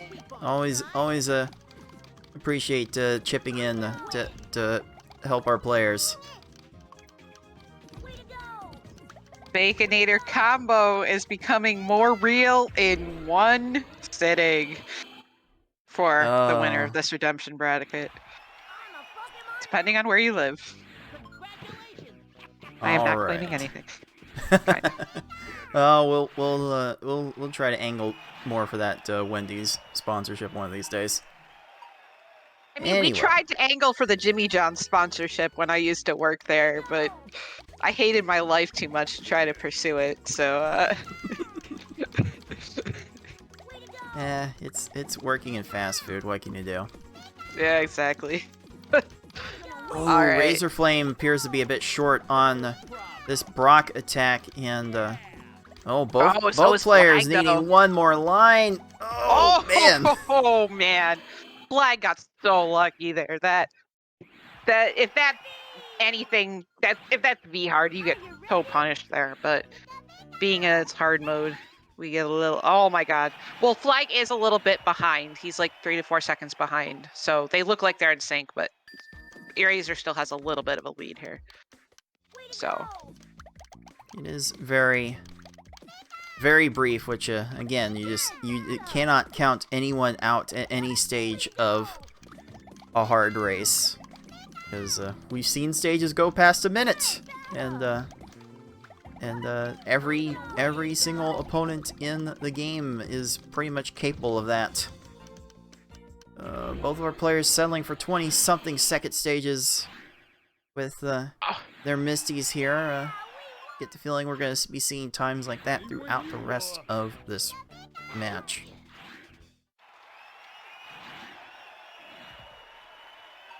Funny these enough. These matches are pre-recorded and taken, at many different times depending on when the competitors were free. Again, shout-outs to Forky for recording a bunch of these and helping us out, especially kind of in the midday matches when Cards is doing, real people job things. Yeah. But yeah, late nights, afternoons, all the things, and but yeah, this is so close so far. Funny enough, this is actually the one match in the tournament to this point that I have recorded. Cool. It's literally been Forky holding that up the rest of the way, and I cannot thank him enough, because I was planning to record all the matches, and hello, hello, 11, 15, like this was played fairly late in the day for both of our players, and that probably helped these players wake up a bit. Yeah, it's always nice to get sub 15s when you think you've, like I said, it's very satisfying to get sub 15s in hard mode. There is, as much as the category frustrates me, there is just something about it that feels really good. Okay, high stack on Razor's side, not quite enough. Garbage, though. But Flags, Koga ended up with no answer, And Flagelstand will get out in 21 seconds. Razor still needs to rebuild something. At least Razor is aggressive with re-raising his stack. So getting a bit better at that part, it seems. Play with me. And once again, the second 4 combo falling into place in the right point for Sabrina to get dealt with in 12 seconds. That is the power of the second 4 combo. That is how it is so useful. Has Razor finally got this attack down? Oh yeah, that is timed really well. Very nice. So And Flag's got about a stage lead, but not safe. Not safe at all. Especially with that clear there on Blaine's side. And he's been safe with his chains again, going back to his tried and true X5. Which, I can honestly tell you if the timing feels any better for an X5. It's not quite the sending attacks as soon as and dropping attacks as soon as you possibly can deal that you were alluding to earlier, Nicole, but it is working for Flag so far. Yeah, and if you've got a strategy that's working, you know, you stick with it, just because sometimes this game is very hard to pin down strategy-wise. And if you think you've got a plan that's working most of the time within the RNG of the computer, yeah, just do it. And Flag doing it to the tune of 14 seconds on his Tracy. Razorflame looking to get something similar with this attack. Oh, it's one more line. Didn't really matter too much because Tracy had all of the answers. Yeah, and this is... I thought that was going to be fine. Golly. Come on, Tracy. Stop it. Stop it. Flag is running away with this. Please keep this a bit more competitive. Flag will stand running away with this race now. That fell into place for a chain from the random transformed garbage. Oh boy. Yeah, Oh, and this is go. And this is just the point where, you know, Razor did say in chat that this was late for him. This is the point where you know you're not playing well, and you've just got to, like, have a bad stage like this, and you've just got to refocus the best you can. Just, you know, pull your thoughts and calm them down. Yeah, calm down, Tracy, exactly. But, you know, it can get frustrating because these players, like I said, I don't know if they screen watch, but you know pretty well that if you get a 1-minute stage, that your opponent is very capable of doing 2 stages within that time. So then you know you're behind, and it's like,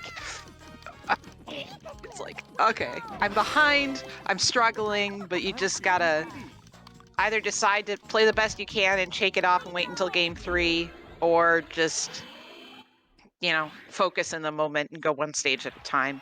It really is, playing this game at a top level really is a mental battle as much as it is actually executing on the board. So, you know, and you can, sometimes it's easier to do that and sometimes it's not. Nice, 12. I swear, like, over the last 4 or 5 stages, Flag's slowest time in that point was like 14 seconds. Flagelstand has been going to where FFR always calls Schmoovin USA. And Razor schmoovin past Giovanni there in 12 seconds, but Flag has just been on point with his attacks in this race. But this Bruno is really low. Flag is instantly rebuilding to an X4. That might be enough. Oh, 1 more line. Is Bruno gets that time? He does! Oh, he gets there just in time. That's going to waste even more ground. Let's see if that gives Razor time to catch up here. Okay.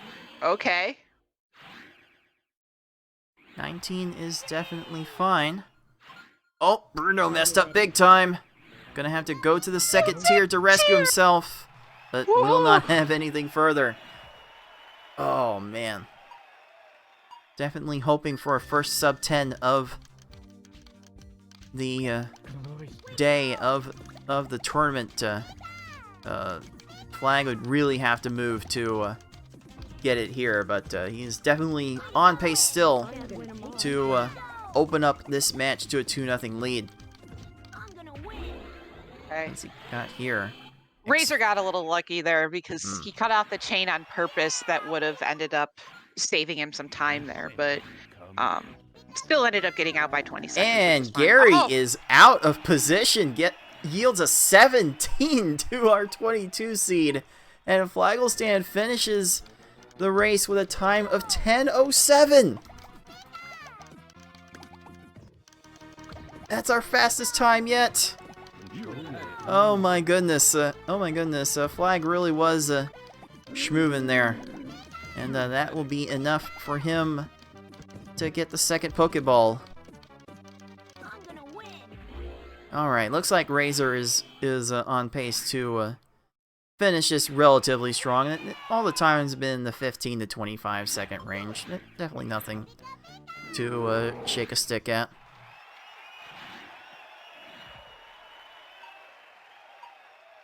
Oh, how is this gonna finish?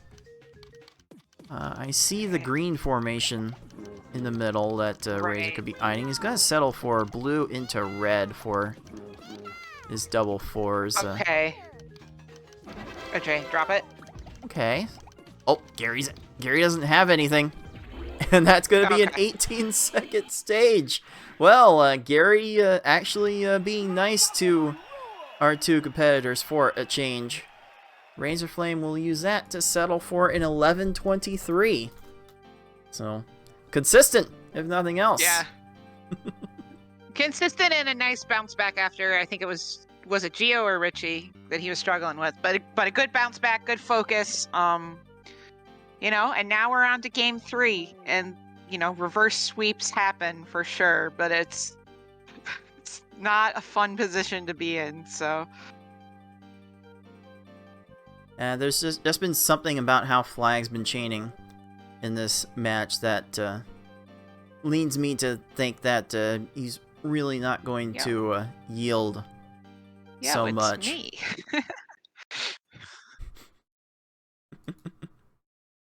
Yes, practically a who's who of the community on Flag's cart. With I his know, profiles. I had to get rid of a bunch of names to do the username meta. So I had my friends on there, and like I was just like, no, username meta is way more important. But oh no, that's a horrible thing to say. I'm so sorry. Good lord. Oh no, I'm a horrible human. I'm sorry. No, my friends are important too. I'm so sorry.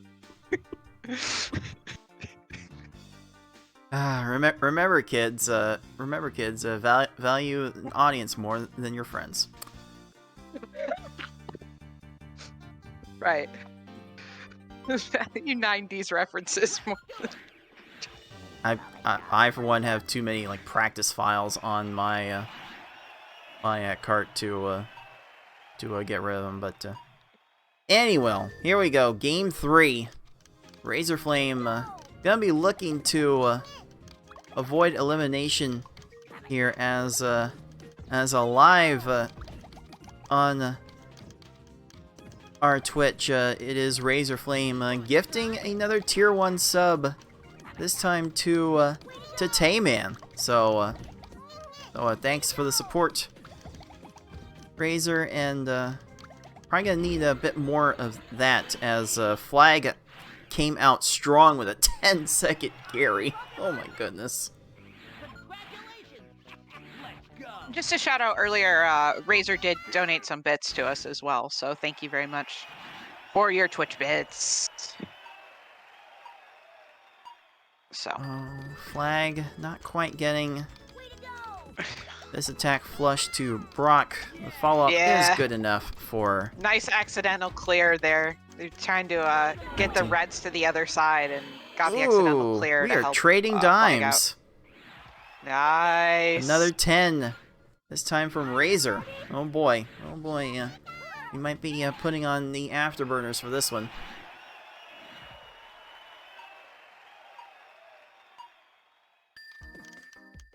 Okay, Flag definitely has a combo in place, which will be enough. Just waiting for Misty to run out of time. Ah, Misty's not running out of time against Razor's attack, though. And it's going to be a fairly similar result for both players. Again, hitting at that 15 to 25 second range for most of these kills.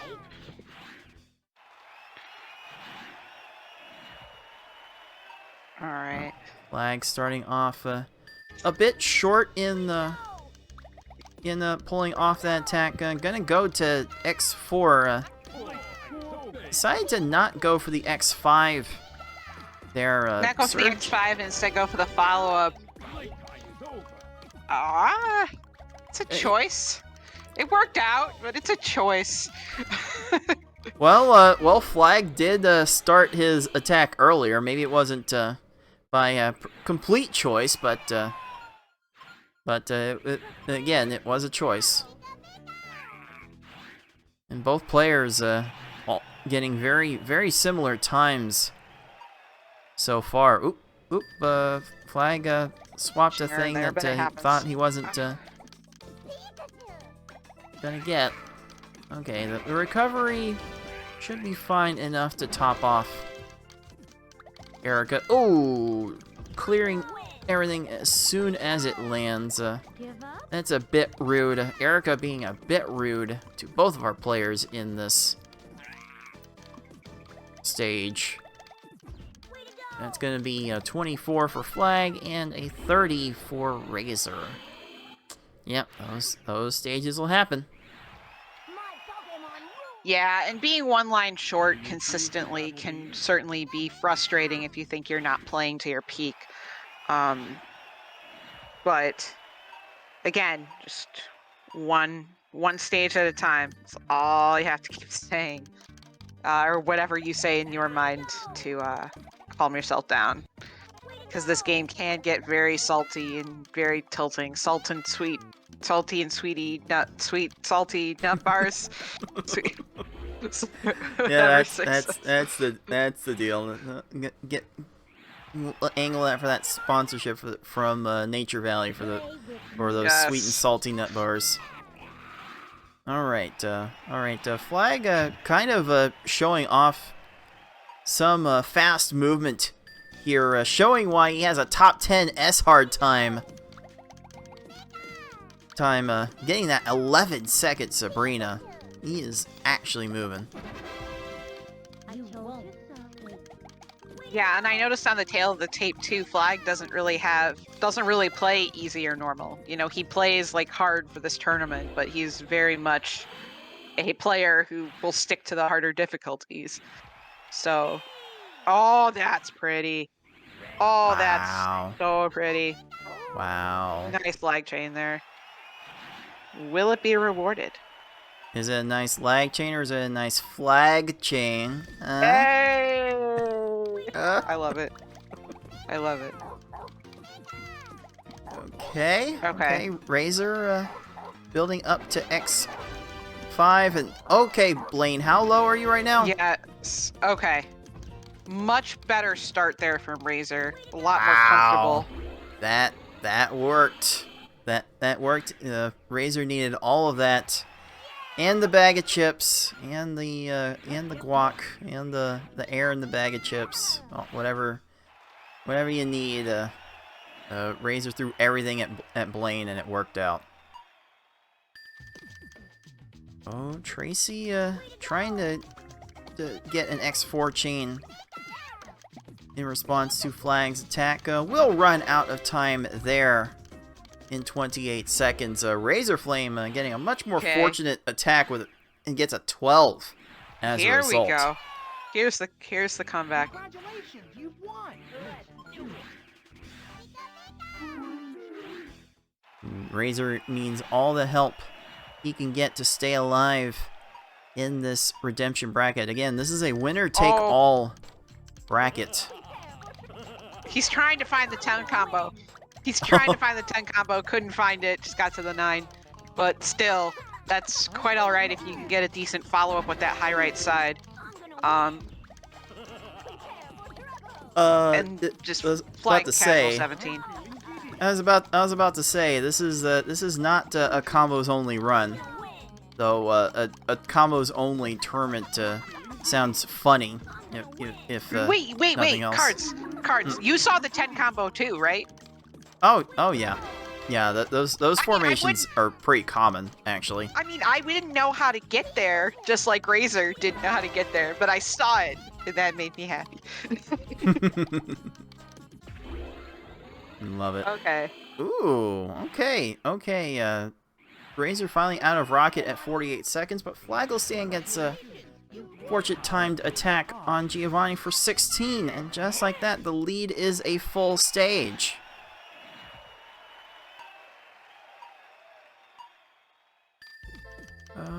Okay, Flag trying to get the next step in this link set. Okay, gonna go up to X6. That should be fine. Alright, Razor also gets a good attack on Giovanni, and that was a bit big, Very but nice. Flag got it done for the 21, keeping near full stage lead, probably close to 20 seconds at this point.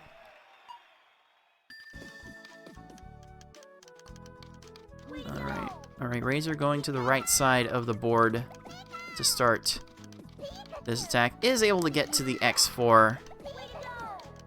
Ends up getting X6. Not sure that was all planned. Ooh, really? Really, Richie? Although, we'll run out of time, but so does Lorelei, and Flag continues to keep up the one-stage lead. Time is running out for Razorflame to stay alive in this winner-take-all tournament. Again, only the winner of this single-elimination redemption bracket will be taking home any piece at all of that prize pool.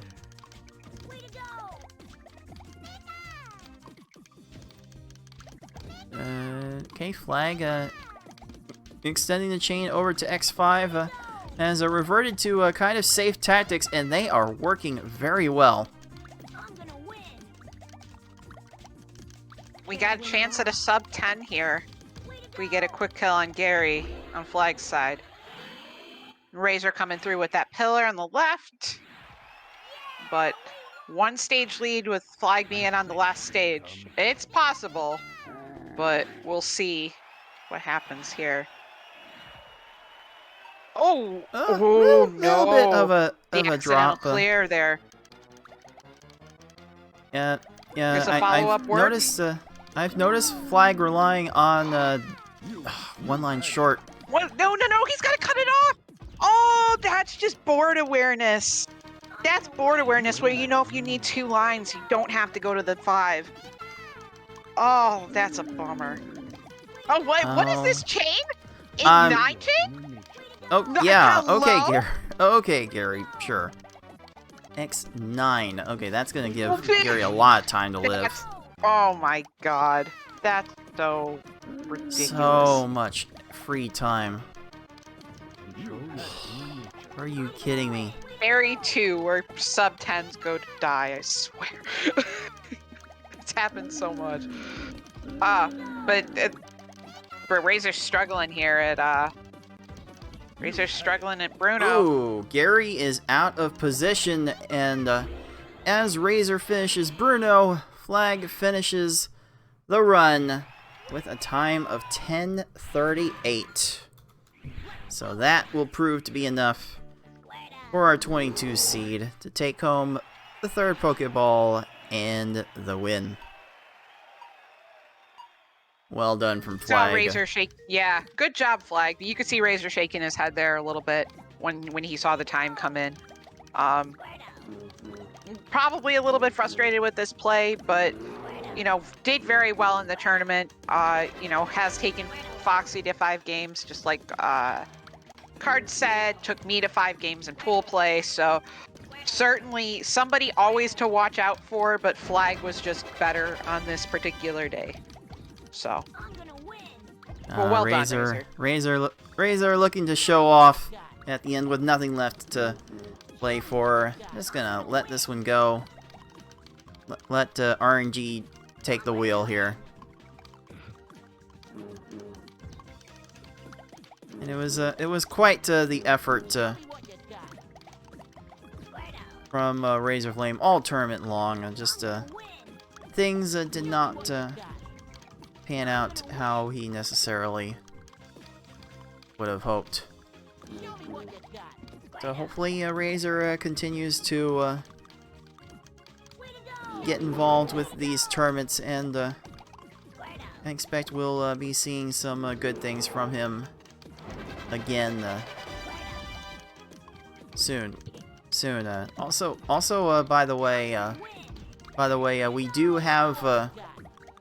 we do have new category extensions on our speedrun leaderboard for this game for some kind of off-the-wall categories within the community, whether it be doing levels combos only, or one-handed, or doing them 5 times in a row. And I believe Razor Flame currently has the best posted easy ×5 run on the board for now, so Razor should have that to hang his hat on, if nothing else.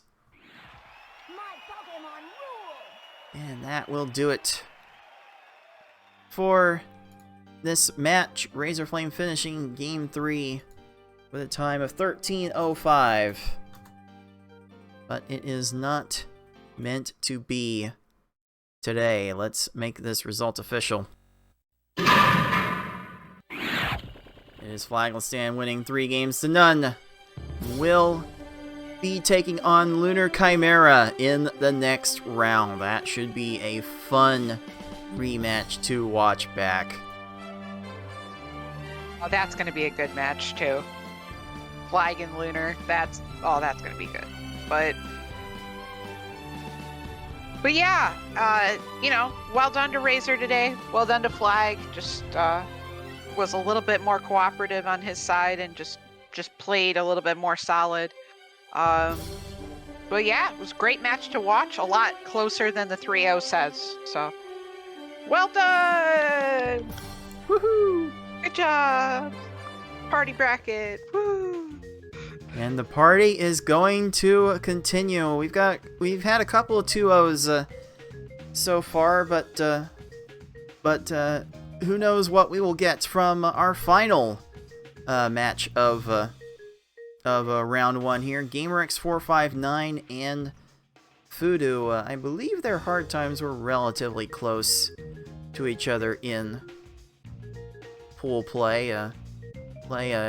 Gamer averaging an 11:07 in his hard runs. Voodoo averaging 12:59, but he did have an 11:36 at the start of the pool stage, so there's definitely potential to be had with this last match of the day. It does look like Nicole, we will be saying goodbye to you on the mic, as we look to have someone lined up for the final match of the day. But how about some parting thoughts about the game, what we're seeing so far from this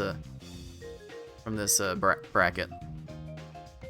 Oh, it's shaping up well, and these, if you've been having a fun time with these, it's only going to get more fun. We've got some scary people in that quarterfinal. We've got Tetris Attacker, we've got Six, we've got Lunar, we've got surprise 3rd seed Zeplander. You're welcome. you almost got into main bracket, as well as our lovely character we've seen so far. So if you've been enjoying this, definitely stay tuned to Redemption Bracket because it's a party. We're still cooler than main bracket, and we've got exciting matches coming up. Guaranteed, because I know spoilers, which I won't give you, but I know that there are very, very spicy matches coming. So please support our lovely little party bracket. Alright, the party will continue for one more match for today, as we see the last match of round 1, GamerX459 versus Voodoo, coming at you next, here on twitch.tv/Puzzle Speedrun. You are watching the League of Puzzle Speedrunners, Pokemon Puzzle League Speedrun Tournament 2022, Party Bracket! Redemption Bracket! It's the party. Come on in. Welcome back to the League of Puzzle Speedrunners, Pokemon Puzzle League Speedrun Tournament 2022 Redemption Bracket. I am your head tournament organizer, Cards of the Heart, joined back once again by Isla Being Smart, and here we go with the last match of round 1 with the 13 seed GamerX459 and the 18 seed Voodoo. Nicole, how much were you able to catch of what Voodoo has done in the tournament so far? Because this is Voodoo's first foray in the speedrunning part of this game, mostly a PvP specialist. How much have you seen of his play so far? To be honest, not much. But didn't get last seed, which is always good. Competitive. Everybody was in this bracket is actually decent. Those words are fun. Everyone in this bracket is good, obviously. So, I'm sure he played well, but I don't really know much about him. So I'm excited to see how he plays here. Yeah, this one should be a fun one. The margin of troll should still be in play for this matchup. Gamer averaged an 11:07 in his hard runs in the pool play compared to Voodoo's 12:59, but whereas Voodoo had a fast 11:36, Gamer has a slow 11:39 and 11:57, and we usually know Gamer to wear his emotions on his sleeve a bit, so salt may start flowing a bit if things go wrong. That might help out Voodoo's chances in this match. Smart, what are you hoping to see from this match? Just hoping to see it competitive. I think Gamer's going to take it just off of the numbers and the experience, but I'm interested to see how it plays out. I just want a good match. That's, entertain the fans, make it close. That's all you can want, really, at the end of the day. If at least that's my opinion. If I'm not going to win, I want to at least make it entertaining. So that's all I can hope for here, too. We've had 2 sweeps in the first round so far. Hopefully this last one will be a little bit closer. So let's see how much closer it actually was. It is 13 seed GamerX459, 18 seed Voodoo for the last match of this best of 5 hard format in round 1. And Nicole, when is that match going to start? Right now.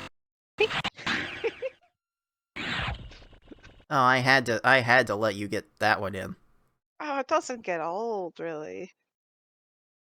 Like Absolutely. seeing the ocean, window seats on airplanes, saying right now, things that don't get old and are still exciting. So.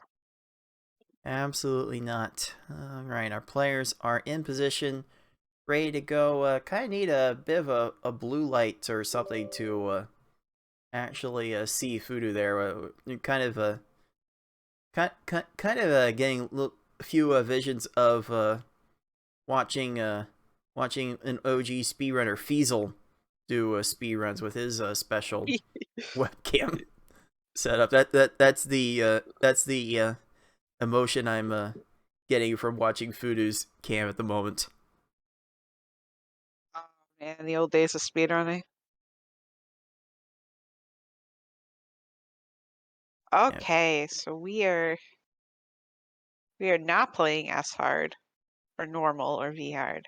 We're playing a category called hard, which still makes me want to, jump under the truck in Pokemon Blue that you move to find the Mew to beat the game or something, whatever that speedrun was.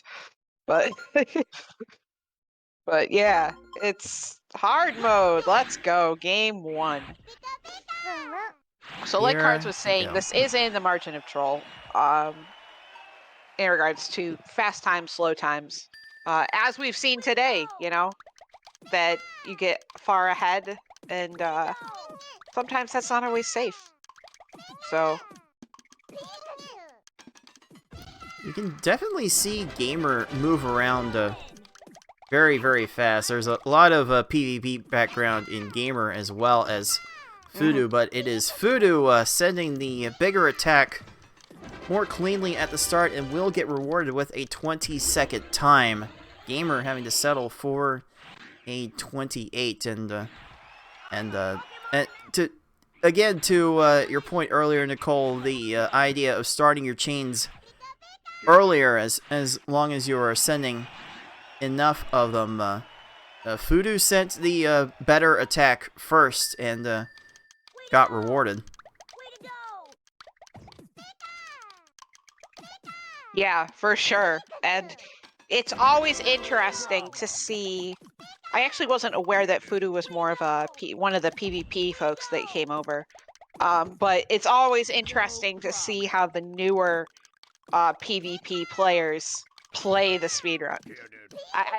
There was Tayman actually was doing a marathon earlier that I was commentating on, and we were actually had a discussion during that about speed running and the skills you develop there, and PvP and the skills you develop there.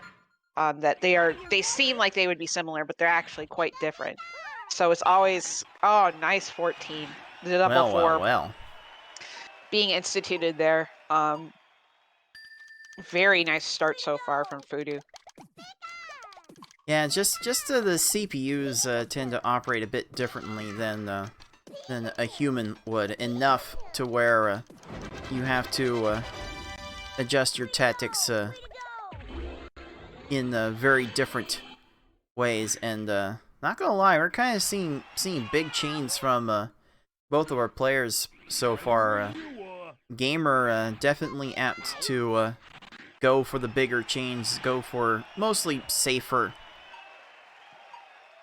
tactics, and it could be a slow and steady process to go big in these stages, but hey, you definitely will not leave these foes short in those instances. Yeah, that's true, and that's always a little bit of a I think that's a mostly settled debate in the community, leaving the opponent short versus overchaining a little bit. I think personally, you always want to overchain if you can, even if the timing is a little off. You just want to make sure you're sending enough at the beginning, really, because if you send too little, that just gets into really gross territory pretty quickly. Oh, there's a nice dime 10 being there from dropped Gavin. Yeah. by Gamer. Actually started that chain fairly quickly and it ended up being short as a result due to not having many panels to work with. It's hard to tell what Gamer is trying to focus on in this match, but it just shows there are multiple ways to skin the cats, and I hesitate to say that because we do have a cat lady on call at the moment, so. I have my grandma puzzle cane. I'm shaking it at you right now, Cards. I just didn't have a better saying for that. That's fair. That's fair. I'm just teasing too. So, although I am shaking it a little bit, but no, leave my kitty alone. You didn't say my kitty. You said a cat, so it's fine. Ish, not really. Anyway, Puzzle-y. My brain just went on a thing. Come on, Koga, Links. please. So, oh, jeez. Yeah. yeah, interesting combination there. And Fudu getting a 17. So very nice run so far. These players, for the most part, if you're looking for like kind of like a 10xx time, you know, sub 11, you know, you want to get, ideally you want to get out of Blaine by low 5 minutes, 5:15, somewhere around there, to give yourself a chance at that sub 11. So it's a good goal to kind of shoot for. Obviously you want to go faster. You want to be the Yoshis and FFRs and Cards of the Hearts of the world. But if you can't, getting out by 5.5 minutes is usually going to give you a decent shot to get the kind of time you're looking for in these rounds. So. All right, Fudu But- looks like he's going to get out at about 5:30 on the dot. Gamer's still a full stage behind at this point, but we've seen how hard mode has behaved today, Nicole. We know that this lead is definitely not safe. Yeah, we saw it in my match with Octo. You know, super late game, fourth quarter, as we've been calling it. Hard is not super friendly if you're not playing on top of your game. So we'll see how that goes for our players here. Oh no, just a couple of pixels short there. And nice compensation to send the chain there instead of just spamming combos. So good decision. And those PvP players, they're really good at making those decisions. That board vision that you need for PvP really comes in handy in the speedrun. Ooh, Blaine runs out of time there. I guess all that clearing was just for show. Didn't really do anything for Blaine. So Gamer's gonna have an opportunity to come back a little bit. Although, Team Rocket a bit out of position to deal with Fudu's attack, and Fudu is kind of moving through this mid game here. Yeah, and I'm really impressed. Like I said, I didn't get a chance to catch much of Fudu's play during the tournament, but I'm really impressed so far with what I'm seeing. Very solid foundation for, you know, the PvP for some person coming over. And by the way, just shout outs to all our PvP players too who have decided to join us in the speedrunning community. Hopefully more of us will come over to Panel Attack Land, but you know, I'm really impressed with how this is being executed. And Gamer is no slouch. You know, Gamer is a good gamer. So, and he's just getting kind of caught here a little bit, but nice 10 there. Oh. Very nice 10. Gamer Very needs good all of those to come back in this race. This has developed into a full stage lead for our 18 seed PvP newcomer. Again, Fudu has looked to make bigger chains at the start, and so has Richie. Okay. So is Richie? 10? And What? okay, Gamer is popping off now with the 8. Oh, Fudu runs out of panels. I'm sorry. No. I'm sorry, Wow. Richie. What was that? All the swear words. What in the literal was that? Oh, Huh? and just like that, it's a Gamer with the ever so slightest of edges. What a turn of events for that stage. Okay, Fudu bounces back with a 16, but the roller coaster, God. the roller coaster of emotions are so strong.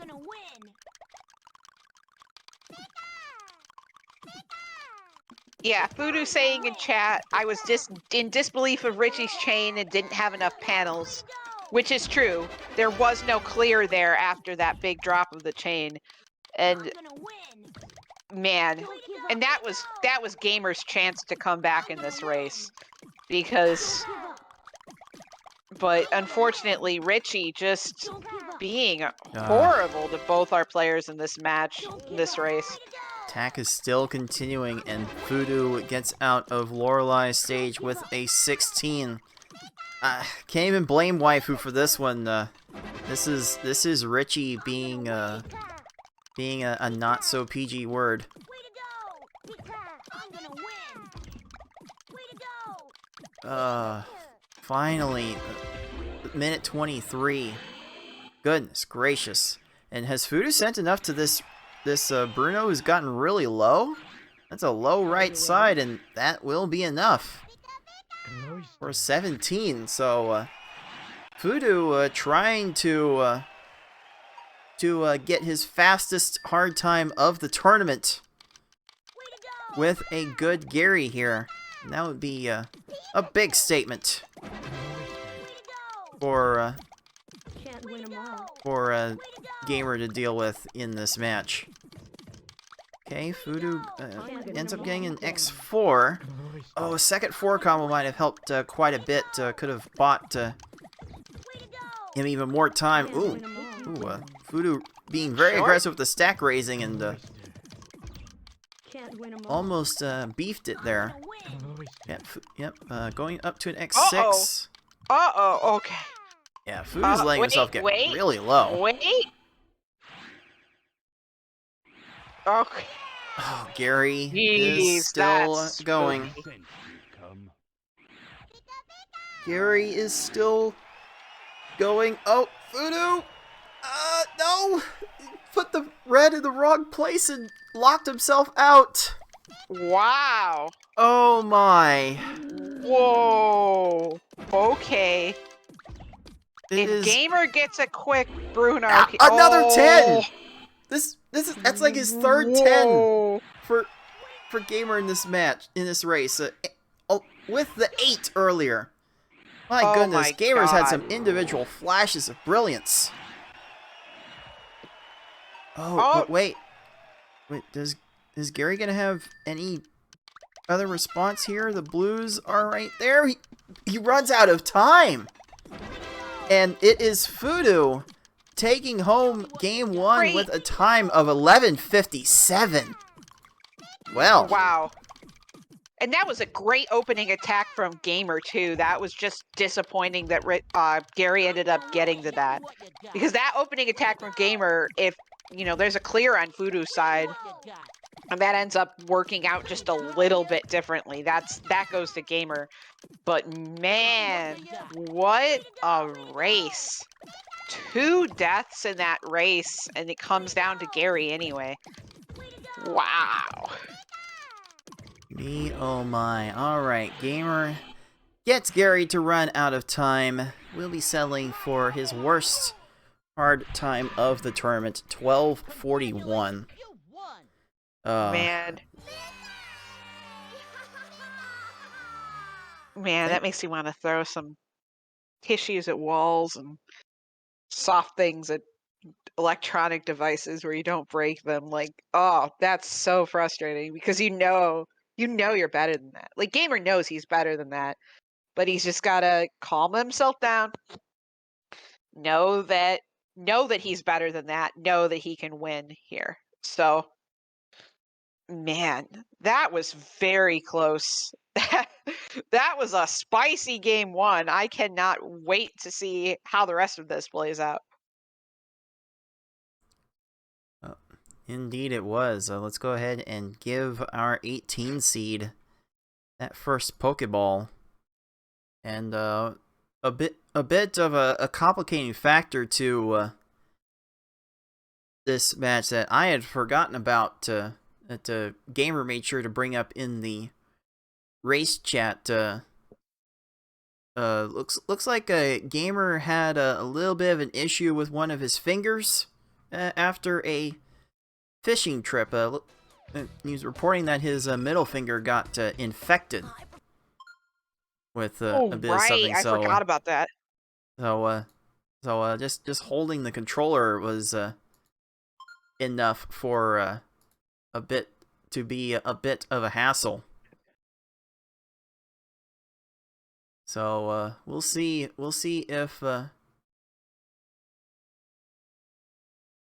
Gamer is able to pick it up and deal with whatever ails him for this next race. Yeah, and I know I've had blisters like that too, where, it can really hurt to play and if you're playing it the wrong way. So, if this match goes to, for Gamer to win, it would have to go to game 4. But if this match goes to game 5 and that ends up bothering him, that's who knows how that's going to work out. So, but yeah, I mean, it's just something you got to play through because, you got to get through these matches and, in redemption bracket, you have to get them done by a certain time. And then you want to make sure you're not inconveniencing the next people, especially in this opening round.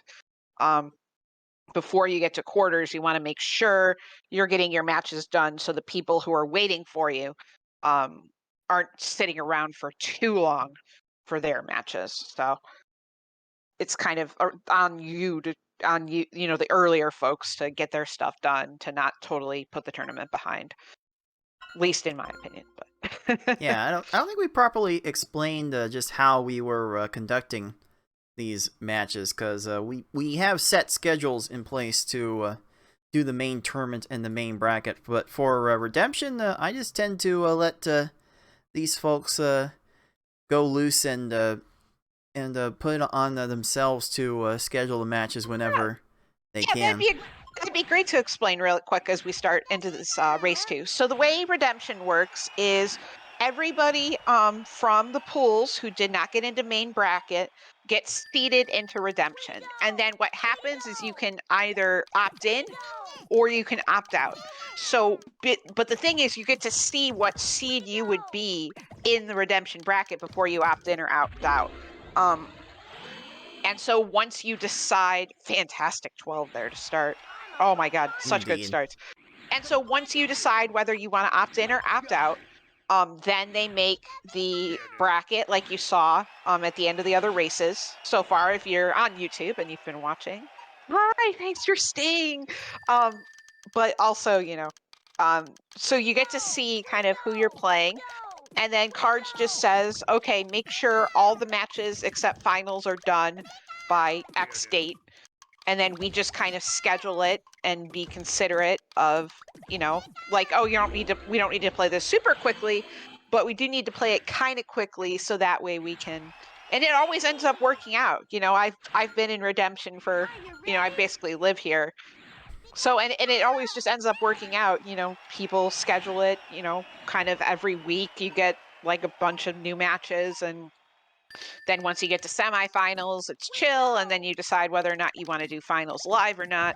And then, yeah, so it just works out, and it's great to kind of schedule it on your own time.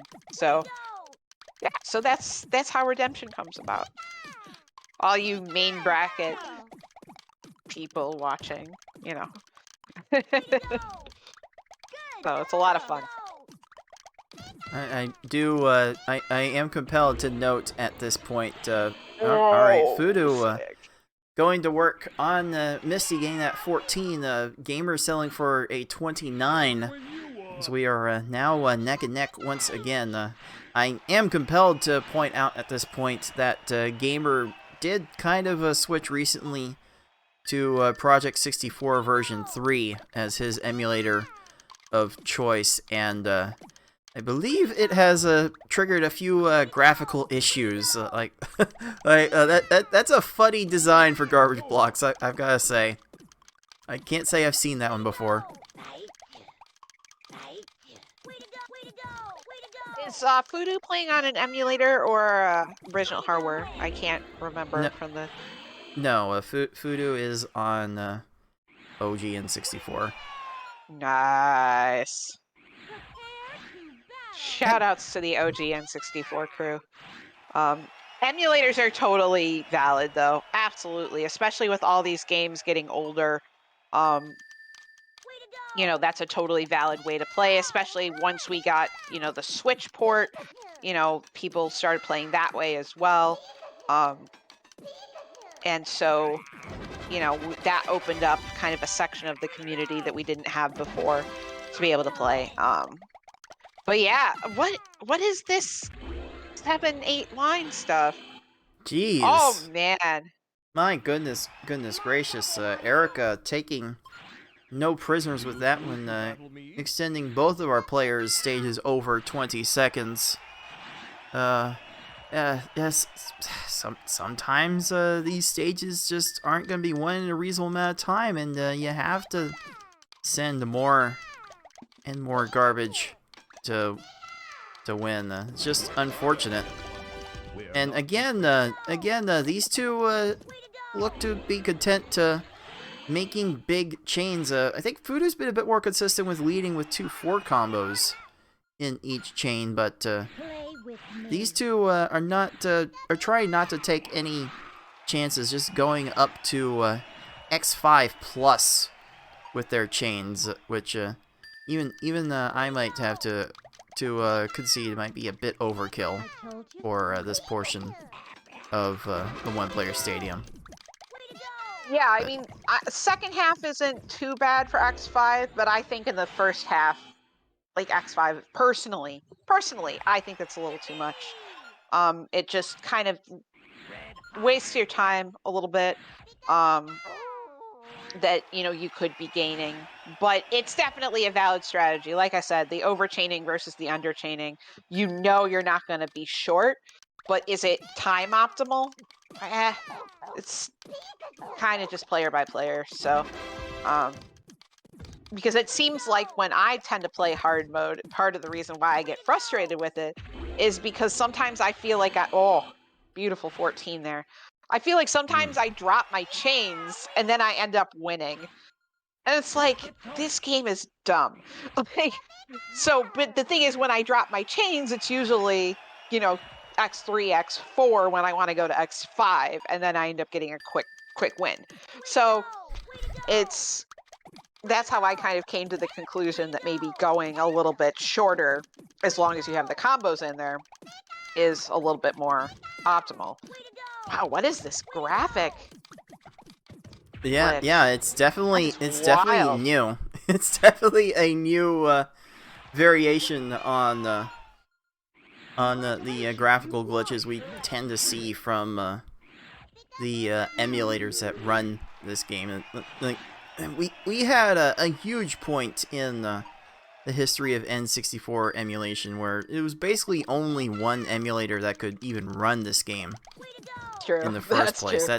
That's gotten a little bit better in recent years, but there's still hardly any emulators that can run this game in a playable state, at least for a speedrun context. But Gamer is making this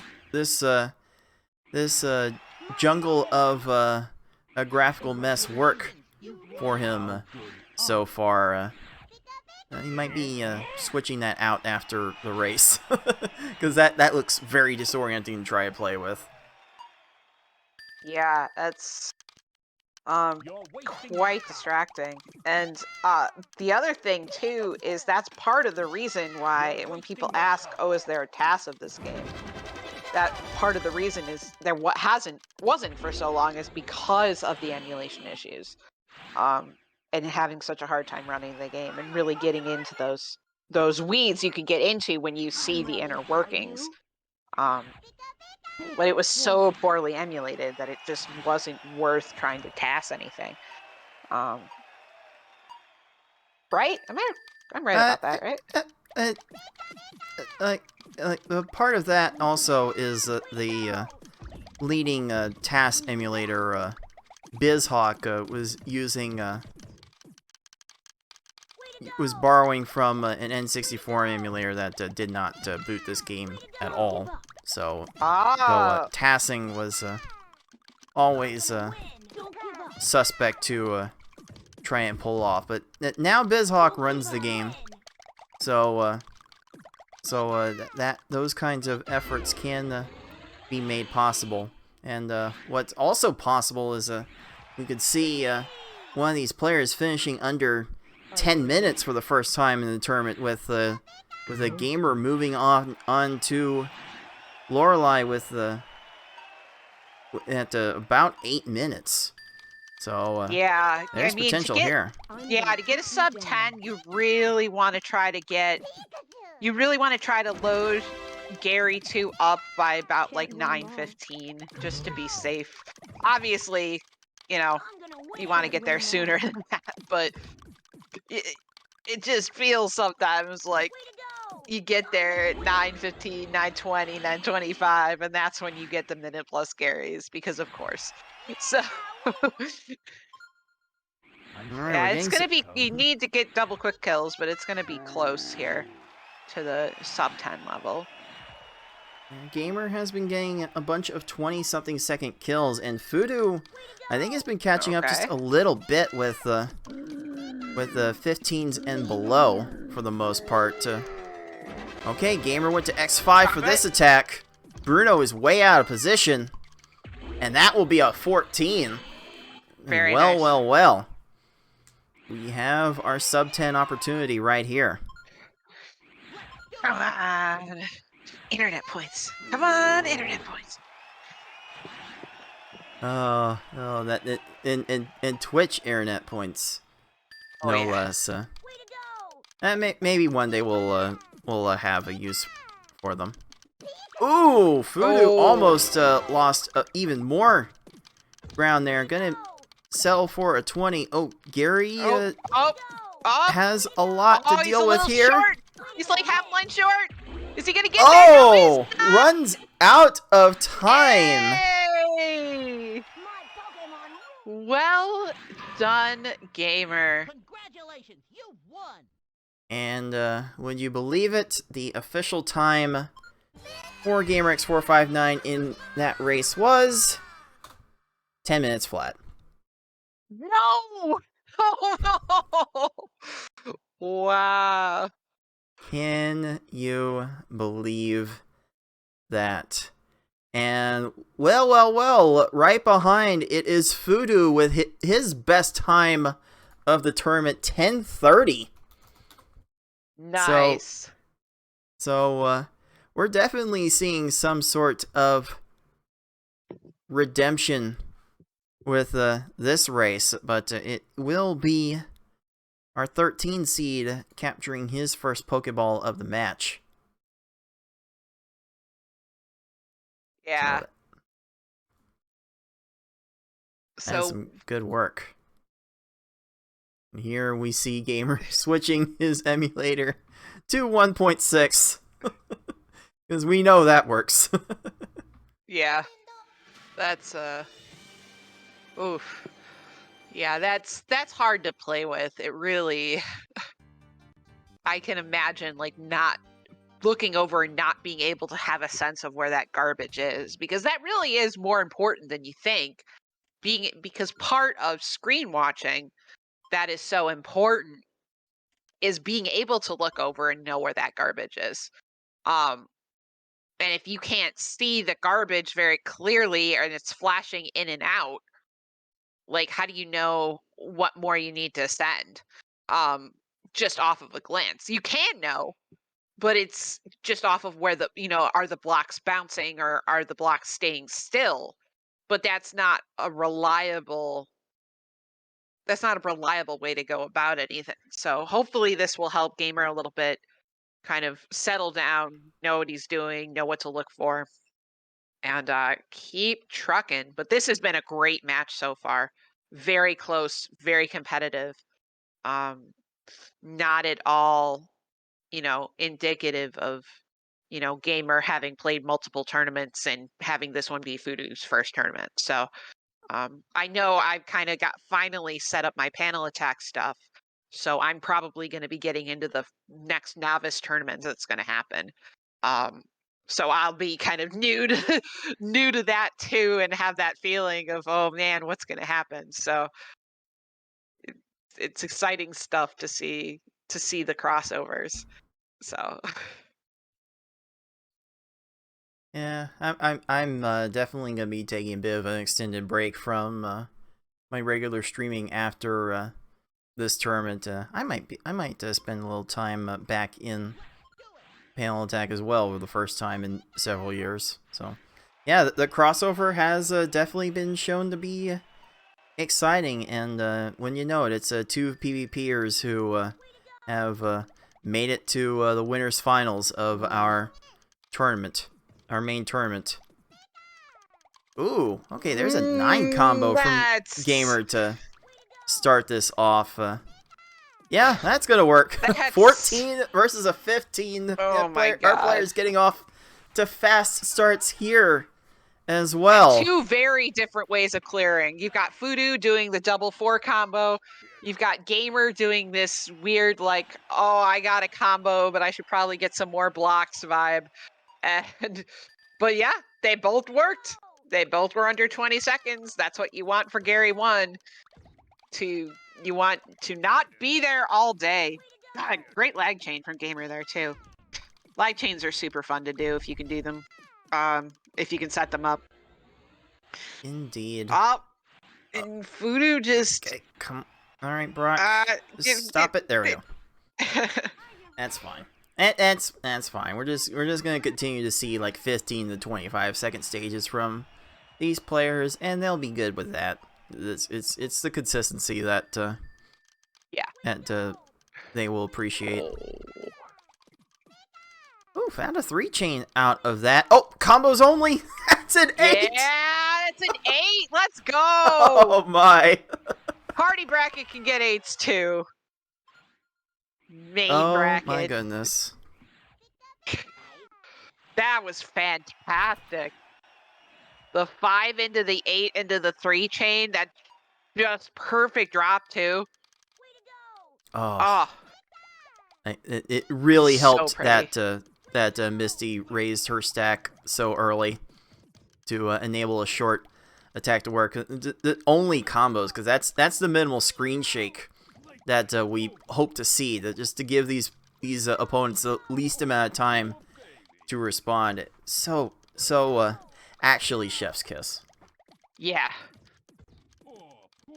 But Gamer's struggling a little bit here against Surge. And that's going Because to allow Fudu to get back into the lead. Yeah, these swings, we're going to continue to experience these swings for the rest of this match. Will it go 4 games? Will it go 5 games? You're just going to have to stay tuned and find out. Either option is plausible at this point. Okay. Gonna have to question Erica's sanity a little bit, but Voodoo will be thankful for that. I think that was intentional to do the double 4 with the chain and then just doing the follow-up. I'll have to pay a little bit more attention if he's doing that every time, or if that's just the way the pattern was set up at the beginning, if that's just something he decided he didn't want to necessarily continue that chain out. But yeah, you're going to need a little bit more than an X3 here to follow up. These middle foes are just really rough to figure out. Because there's definitely a strategy shift at some point. I personally think before you get to Blaine, you do need to do kind of have it a beginning, like a first quarter strategy, then kind of like a second into third quarter up to Rocket, and then once you hit Geo to kind of do something different. So or you can just do the hardcore strats and then just hope it works. But I think if you want to really play super competitively and get those fast times, there are ways you could kind of shortcut the beginning of the run in order to save some time. Ooh, that Sabrina's out of position will allow Fudu to advance in 15 seconds. Fudu is maintaining a bit of a small lead here, which is about to get a bit bigger thanks to what is happening to Gamer. And yeah, that's just the way it's gonna have to be sometimes. And it happens in so many different ways too. Like you can send quick chains and be short on your attacks and make these opponents respond by clearing on your garbage, or or other times you could be spending too long sending garbage to opponents, allowing them to have time to get to a clear. Just very different ways that these opponents could effectively screw you over, and we're kind of seeing the gamut of it in this match. Oh, that was pretty from Gamer. Oh, wonderful. Needed that five chain, I think. Might have been able to get away with a 4, but in that spot, if you think he's going to down stack there, just go with the 5 chain and cut it off perfectly, dropped it perfectly. That's just a really solid stage from Gamer's side there. All right, Let's see what Fudu can do. Fudu falling back to an X5 chain. Right, he needed it as And, well. Okay. Well, that will work for 25. Gamer sending something big, and Tracy is enough out of position to get that to work in 14 seconds. We are still keeping this close. Wow.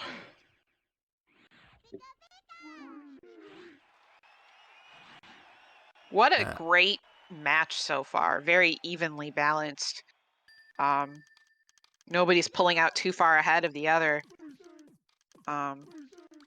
And really, we've seen the improvements from the PvP specialists over time as they work more with the speedrun, and definitely seeing Fudu make some more concentrated efforts to lead with specific combos, like leading with the 2-4 combos. He's been able to execute that a bit more than Gamer has, I would say, and it's getting some largely quicker results per stage.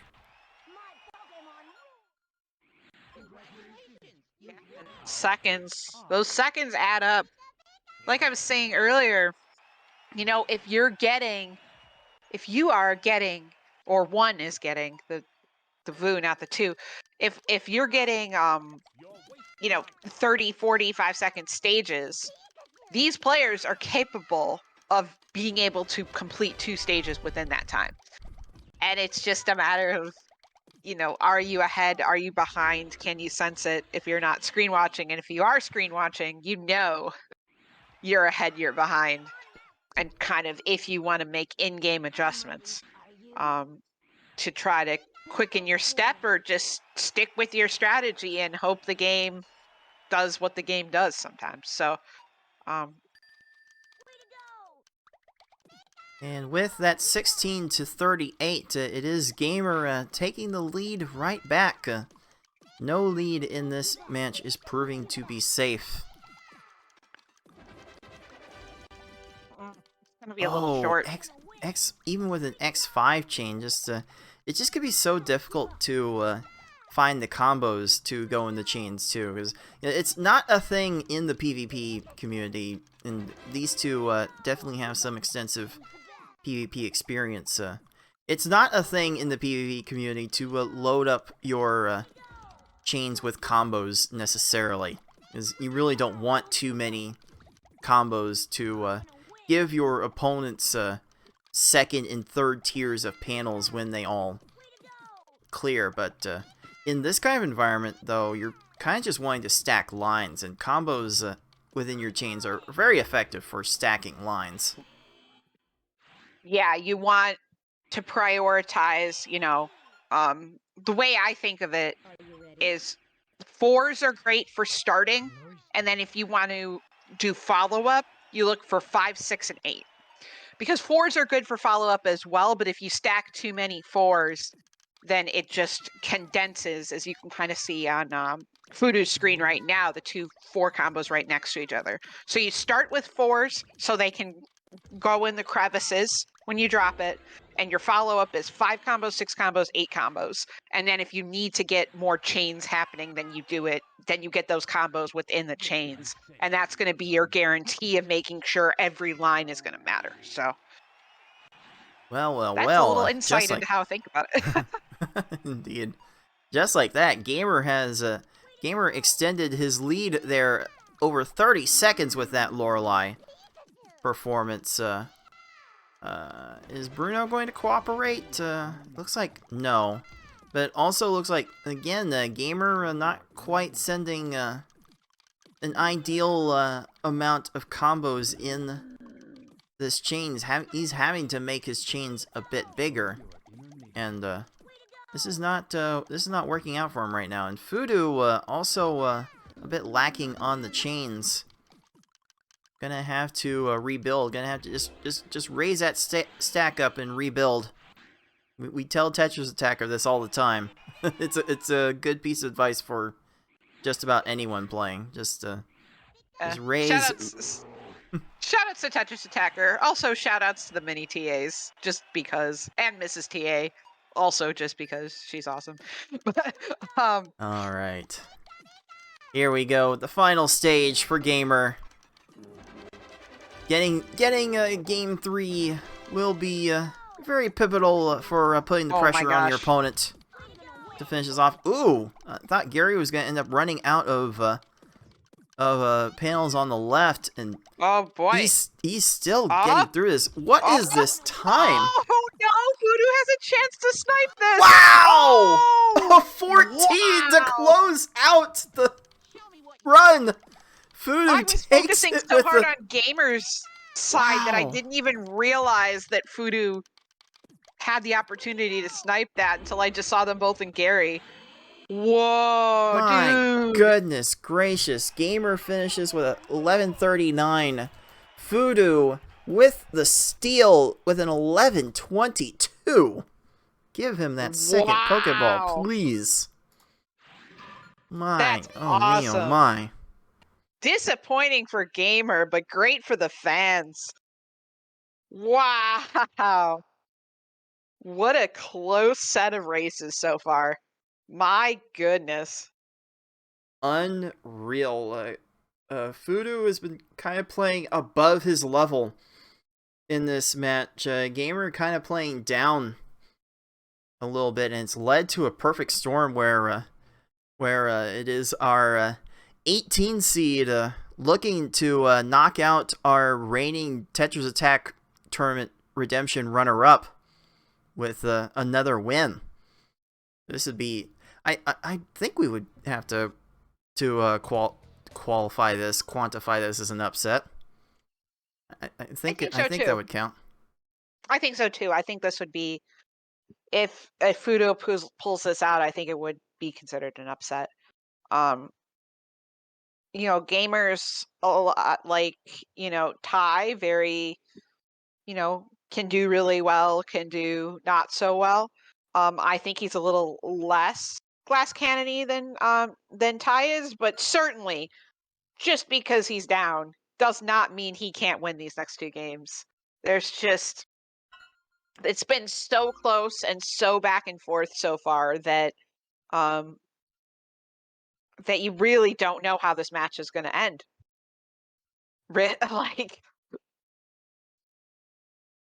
So I'm very excited to see how this game 4 plays out.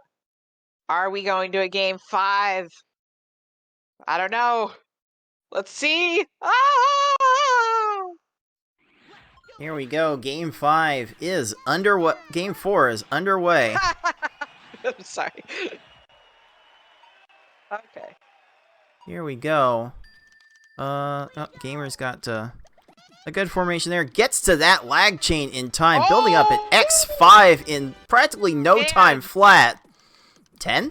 That's enough for a 10. Oh, Oh, that could not have. I don't think that could have possibly been played any better. no, Wow. that was literally perfect. And I was gonna say that Gary 1 has not been giving either of these gentlemen too much trouble. And 21 still solid for Gary 1. You're getting out of there sub 30 seconds. You're not hitting your head against a wall with the clears. So good Gary 1 for Fudu as well, but that gamer Gary 1 was so beautiful. What a work of art. Okay, now it is Gamer settling for the 22nd stage. Fudu has a much more Yeah. solid-looking attack here. Again, I feel like Fudu has been more consistent with leading with 2-4 combos. It's kind of a safe way to do it. Gamer has not been super committed to that, and I feel like the times have gotten a bit more all over the place as a result. Yeah, I mean, I'd love to see, because of just seeing how these attacks have been going for Fudu, as Gamer gets another nice sub 20 there. I would be very interested to see him do competitive V hard, like a match of V hard with how this is going. I don't like, obviously during qualifying, you know, I was more paying attention to my own runs rather than other people's runs. But I would love to see how he plays V hard in this kind of style. And see a match. Of course, to get to V hard in this particular tournament, the winner of this plays Tetris Attacker, which have fun with that. I am so, when I saw the bracket,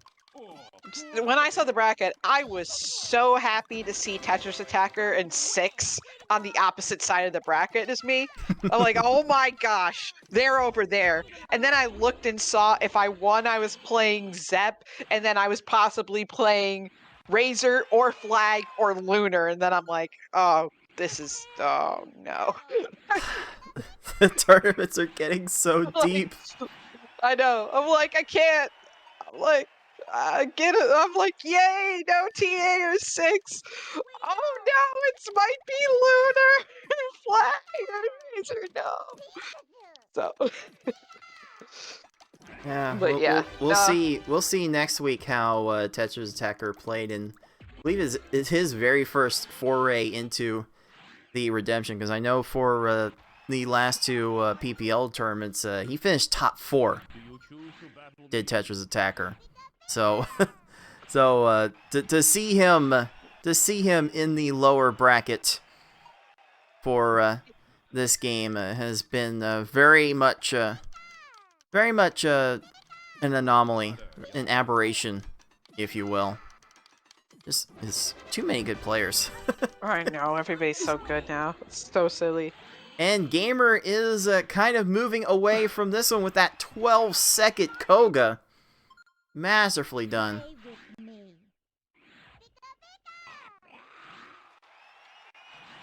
Yeah, this is going pretty okay. Like I said, we're kind of aiming for that kind of 5-minute-ish, 5 to 5:30 kind of times getting out of lane. So Gamer is certainly on track for that. You know, a couple of quick kills, Fudu will be there as well, as Gamer has this 1-stage lead. Both playing solid so far. No major disasters, but no. Well, Gamers had some fantastic rounds so far, but no major disasters. You want to, as Tay likes to say, you want to avoid the bad stages as much as you can. So, and it looks like both our players have been doing that a lot this match.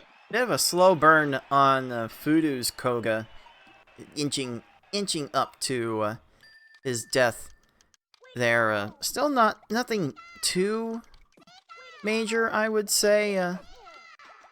Okay, yeah, Gamer showing off a few more flag chains. I mean lag chains. That will not get old.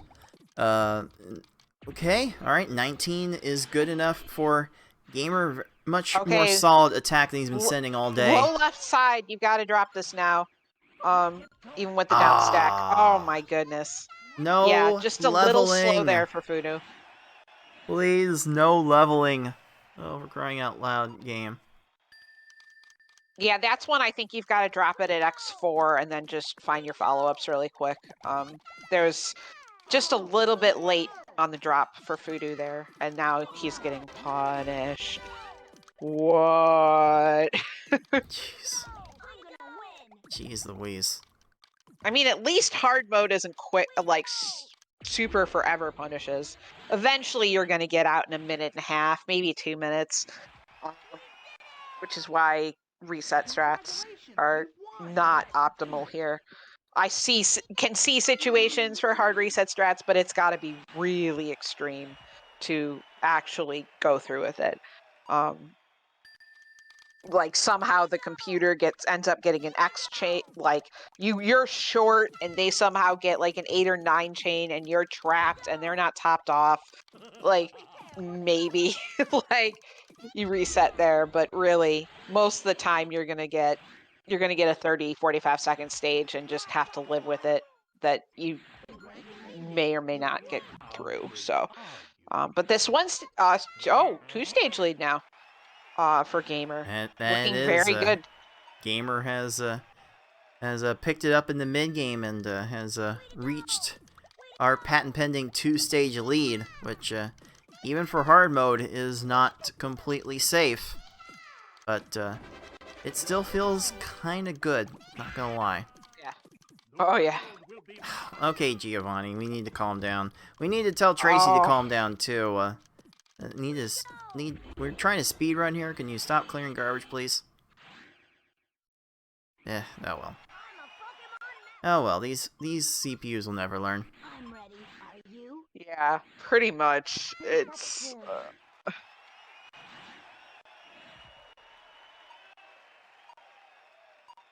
yeah, it's frustrating, but sometimes in hard mode or any of the modes, honestly, you can get into these stages where you think you're fine and then you're not. You think you're fine and then you're not, and then you end up resetting and and more harder difficulties, and just take your grandma cane at the screen and just go, why?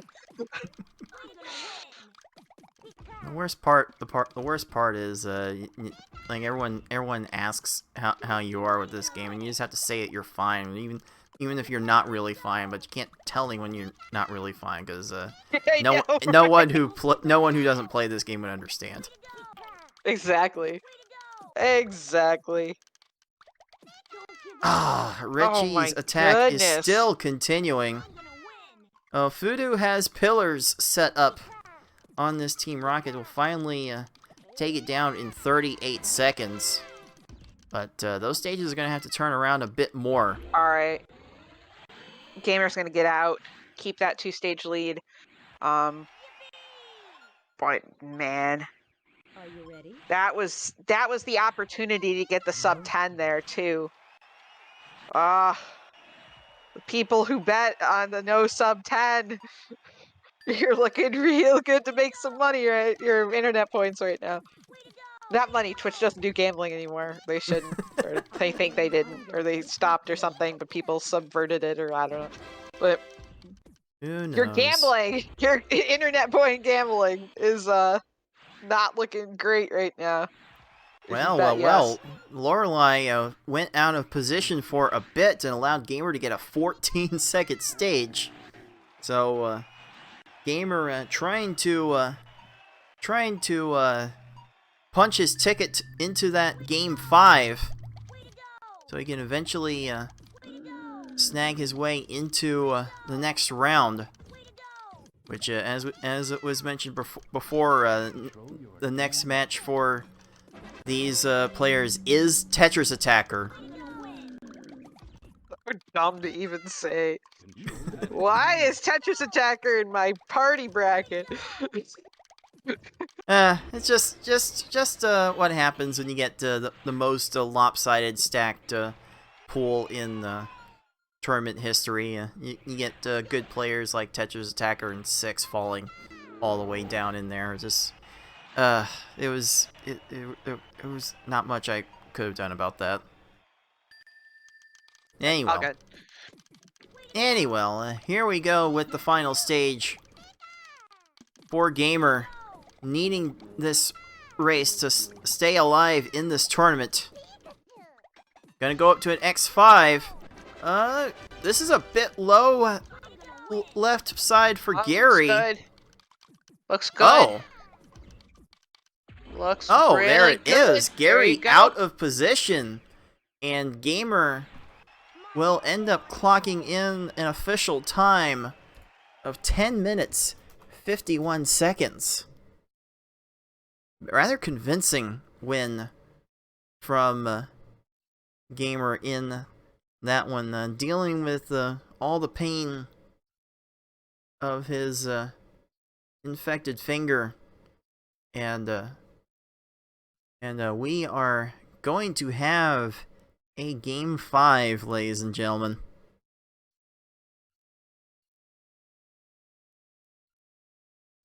Yeah, And- game fives are great.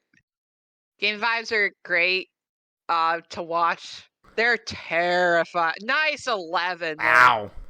Beautiful. Yeah, game fives are fun to watch, but terrifying to participate in. Especially if you lost game 4. I feel like there's more. I've been on both sides of it. If you lose game 4, I feel like there's a little bit more pressure to try to turn the mental around for game 5. But yeah, they are not super fun to play, but I love watching them. Okay, yeah, that actually makes total sense. Okay, that stall actually made a lot of sense because Gary just wasn't doing anything. So I would 100% agree with that X7 there. Yeah, it feels like it's just for Gary specifically. The bigger chains seem to work, and that one worked for Fudu to the effect of a 12:28, his slowest time in this match so far. But Fudu in general has stepped it up quite a bit. Again, Fudu's average hard in the pool stage was 12:59, and Fudu has eclipsed that in all of his races to this point. Dang, nicely done, my dude. Nicely done. And I think for the most part, Gamer has played to his averages. Like we average out the 10 and the 12:41, the 10:51, the 11:39. Gamer should be hovering right around an 11-minute average, like he has been throughout the tournament. But here we go. It is. We had quite a few deciders in pool play, and this was the first actually recorded match of the tournament, and the very first match that was played in this tournament is going to go to a Game 5, and this really setting the tone for how this tournament was going to go.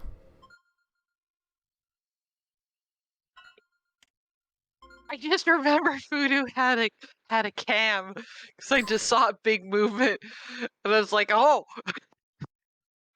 he moved. Oh dear. Literally only being illuminated by the game right now.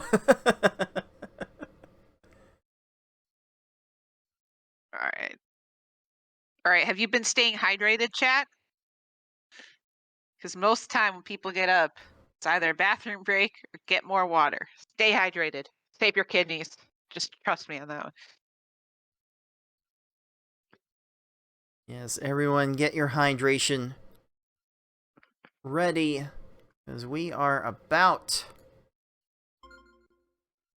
to start this Game 5. Here we go.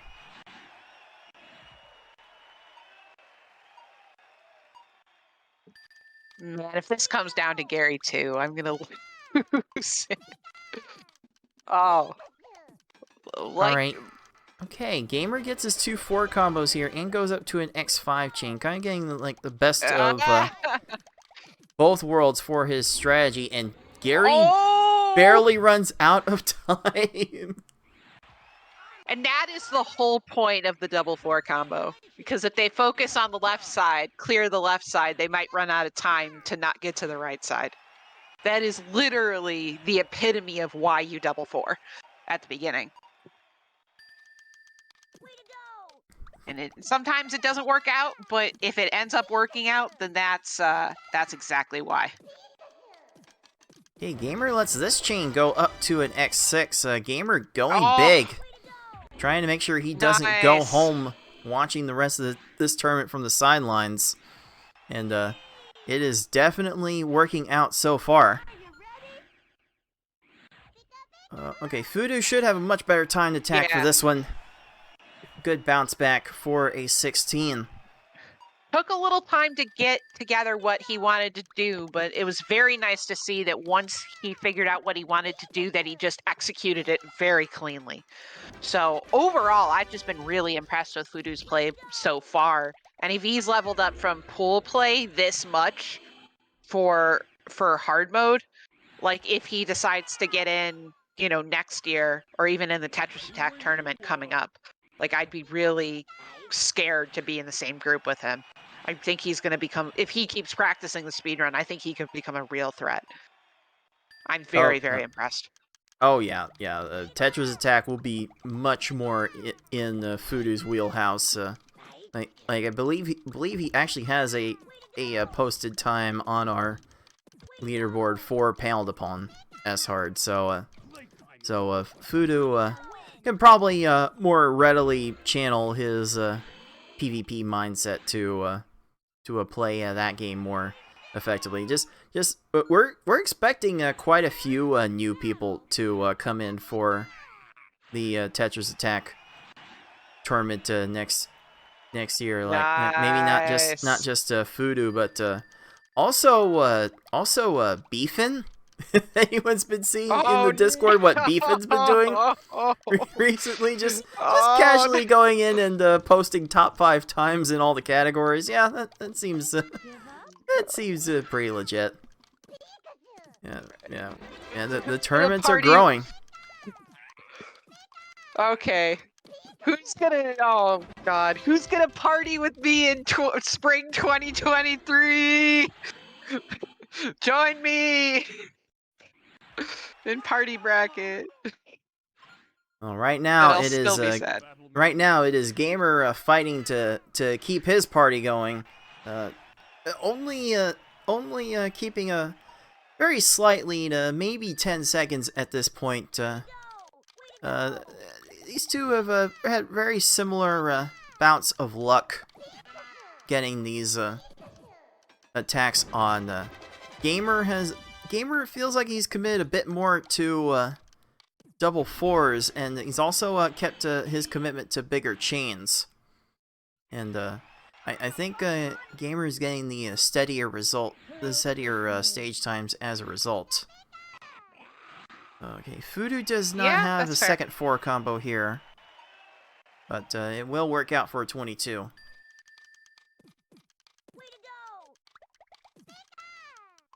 Gamer. Yeah, that's a fair assessment. I think is Gamer's just keeping up his bigger chains and really making that case for having the bigger chains be more consistent in the long run. Making that case quite well. Get these good times. Not getting horrible times so far, and that's what you need. Nice 16 there from Fudu.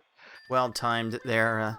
Definitely doing his part to keep up the pace.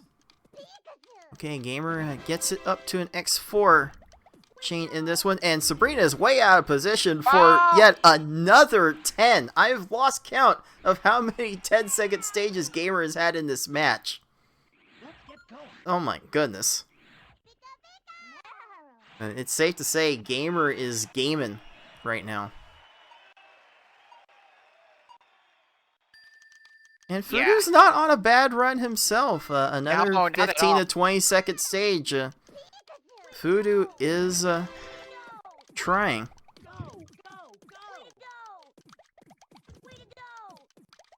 And again, this is if you're just joining us, this is our Pokemon Puzzle League Speedrun Tournament 2022 Redemption bracket. This is a consolation bracket for all the players who failed to make it into our main bracket, and only the winner of this tournament will get a piece of our crowd-funded prize pool. Which, by the way, thank you to everyone who has again for adding to the pool, now at $352 out of our goal of $600. And with stages like that, Gamer is going to be well on his way to getting his shot at at that piece of the pie. The 12-second stages. This gamer has been finding a way to rattle those off left and right, just interspersed with the minute-long stages he's had from time to time. It's not like Fudu's playing poorly either. I think it's just Gamer just stepped up for game 5 here. Another From sub what I've been 15. seeing from Fudu, it's not like he's a little bit short here on Rocket, but it's not like he's playing bad. It's just Gamer is just playing really well. And sometimes in game 5s, that just happens. You're still playing well, and it's just not good enough.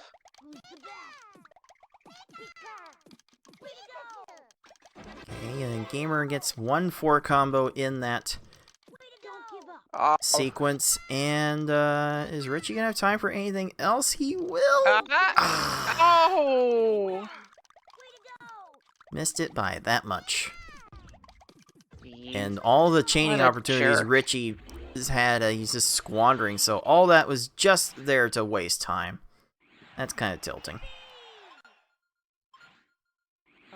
Okay, Fudu will make up a little bit of ground with that 18-second Giovanni. You know, Gamer's still, I think I would call Gamer still on pace for sub 10. I think this is his fastest time to Lorelei at this point. But, okay, Lorelei... Yeah, and he's got to get something over there for the follow-up. Okay. Well, it's sounds like it's happening again. It's waifu. Always waifu, dude. And here comes Fudu with that 13-second Richie, Oh, no. trying to keep the pace. Gamer settles for a 36. Still definitely in range for sub 10, though. I think. I don't know. I think you know the timings between better than I do. But 2 quick kills should be in that sub 10, at least in striking distance. So, Yeah, possible. That's the best word I can give for it. It's possible. And Gamer's starting this quick. tried to get over there for the extra 4 combo. Let's see if that's... Oh, no! Oh, he missed the extra 4 combo, and that ends up being a punish. Oh my goodness. And here is Fudu entering the same stage. Like Bruno could prove to be a real Bruno as opposed to a Brew yes and mess with Gamer so much. Fudu Bruno has nothing way out of position, and Fudu is first into Gary the second. Fudu has a chance to steal this match at the very end. Oh my goodness. Oh, Congratulations to you. The ratio in chat is, or the ratio is literally 1 to 52.75. So congratulations to you, internet point winners. But we've got more important things to deal with right now. Fudu might steal this race if Gary cannot find. Oh my goodness. Okay, that might prove to be a real problem. Oh my goodness. Gamer throwing down the 4 combos in the chain really quick. Cutting it off. Wait, Gary's out of position. There it is. Wow. Gamer X459 wins this match with a game 5 time of 10:37. And you knew it was going to come. I mean, I called it at the beginning. The game 5 was going to come down to this. And even though I knew the result because I'm in redemption bracket, you know, I have to make it suspenseful. I didn't know it was going to come down to Gary. This was a great match, very closely contested. But in the end, you know, Gamer just pulled it out. And I cannot wait to see Fudu in future tournaments. And he's definitely someone I'm going to keep my eye on now because Mm-hmm. My goodness, he played so well. For being in this tournament for the first time, he played so well.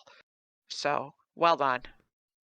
But gamers, good job, gamer, going on to face Tetris Attacker, which is not going to be an easy match. Also in hard mode, as our quarterfinal match is going to be in hard as well.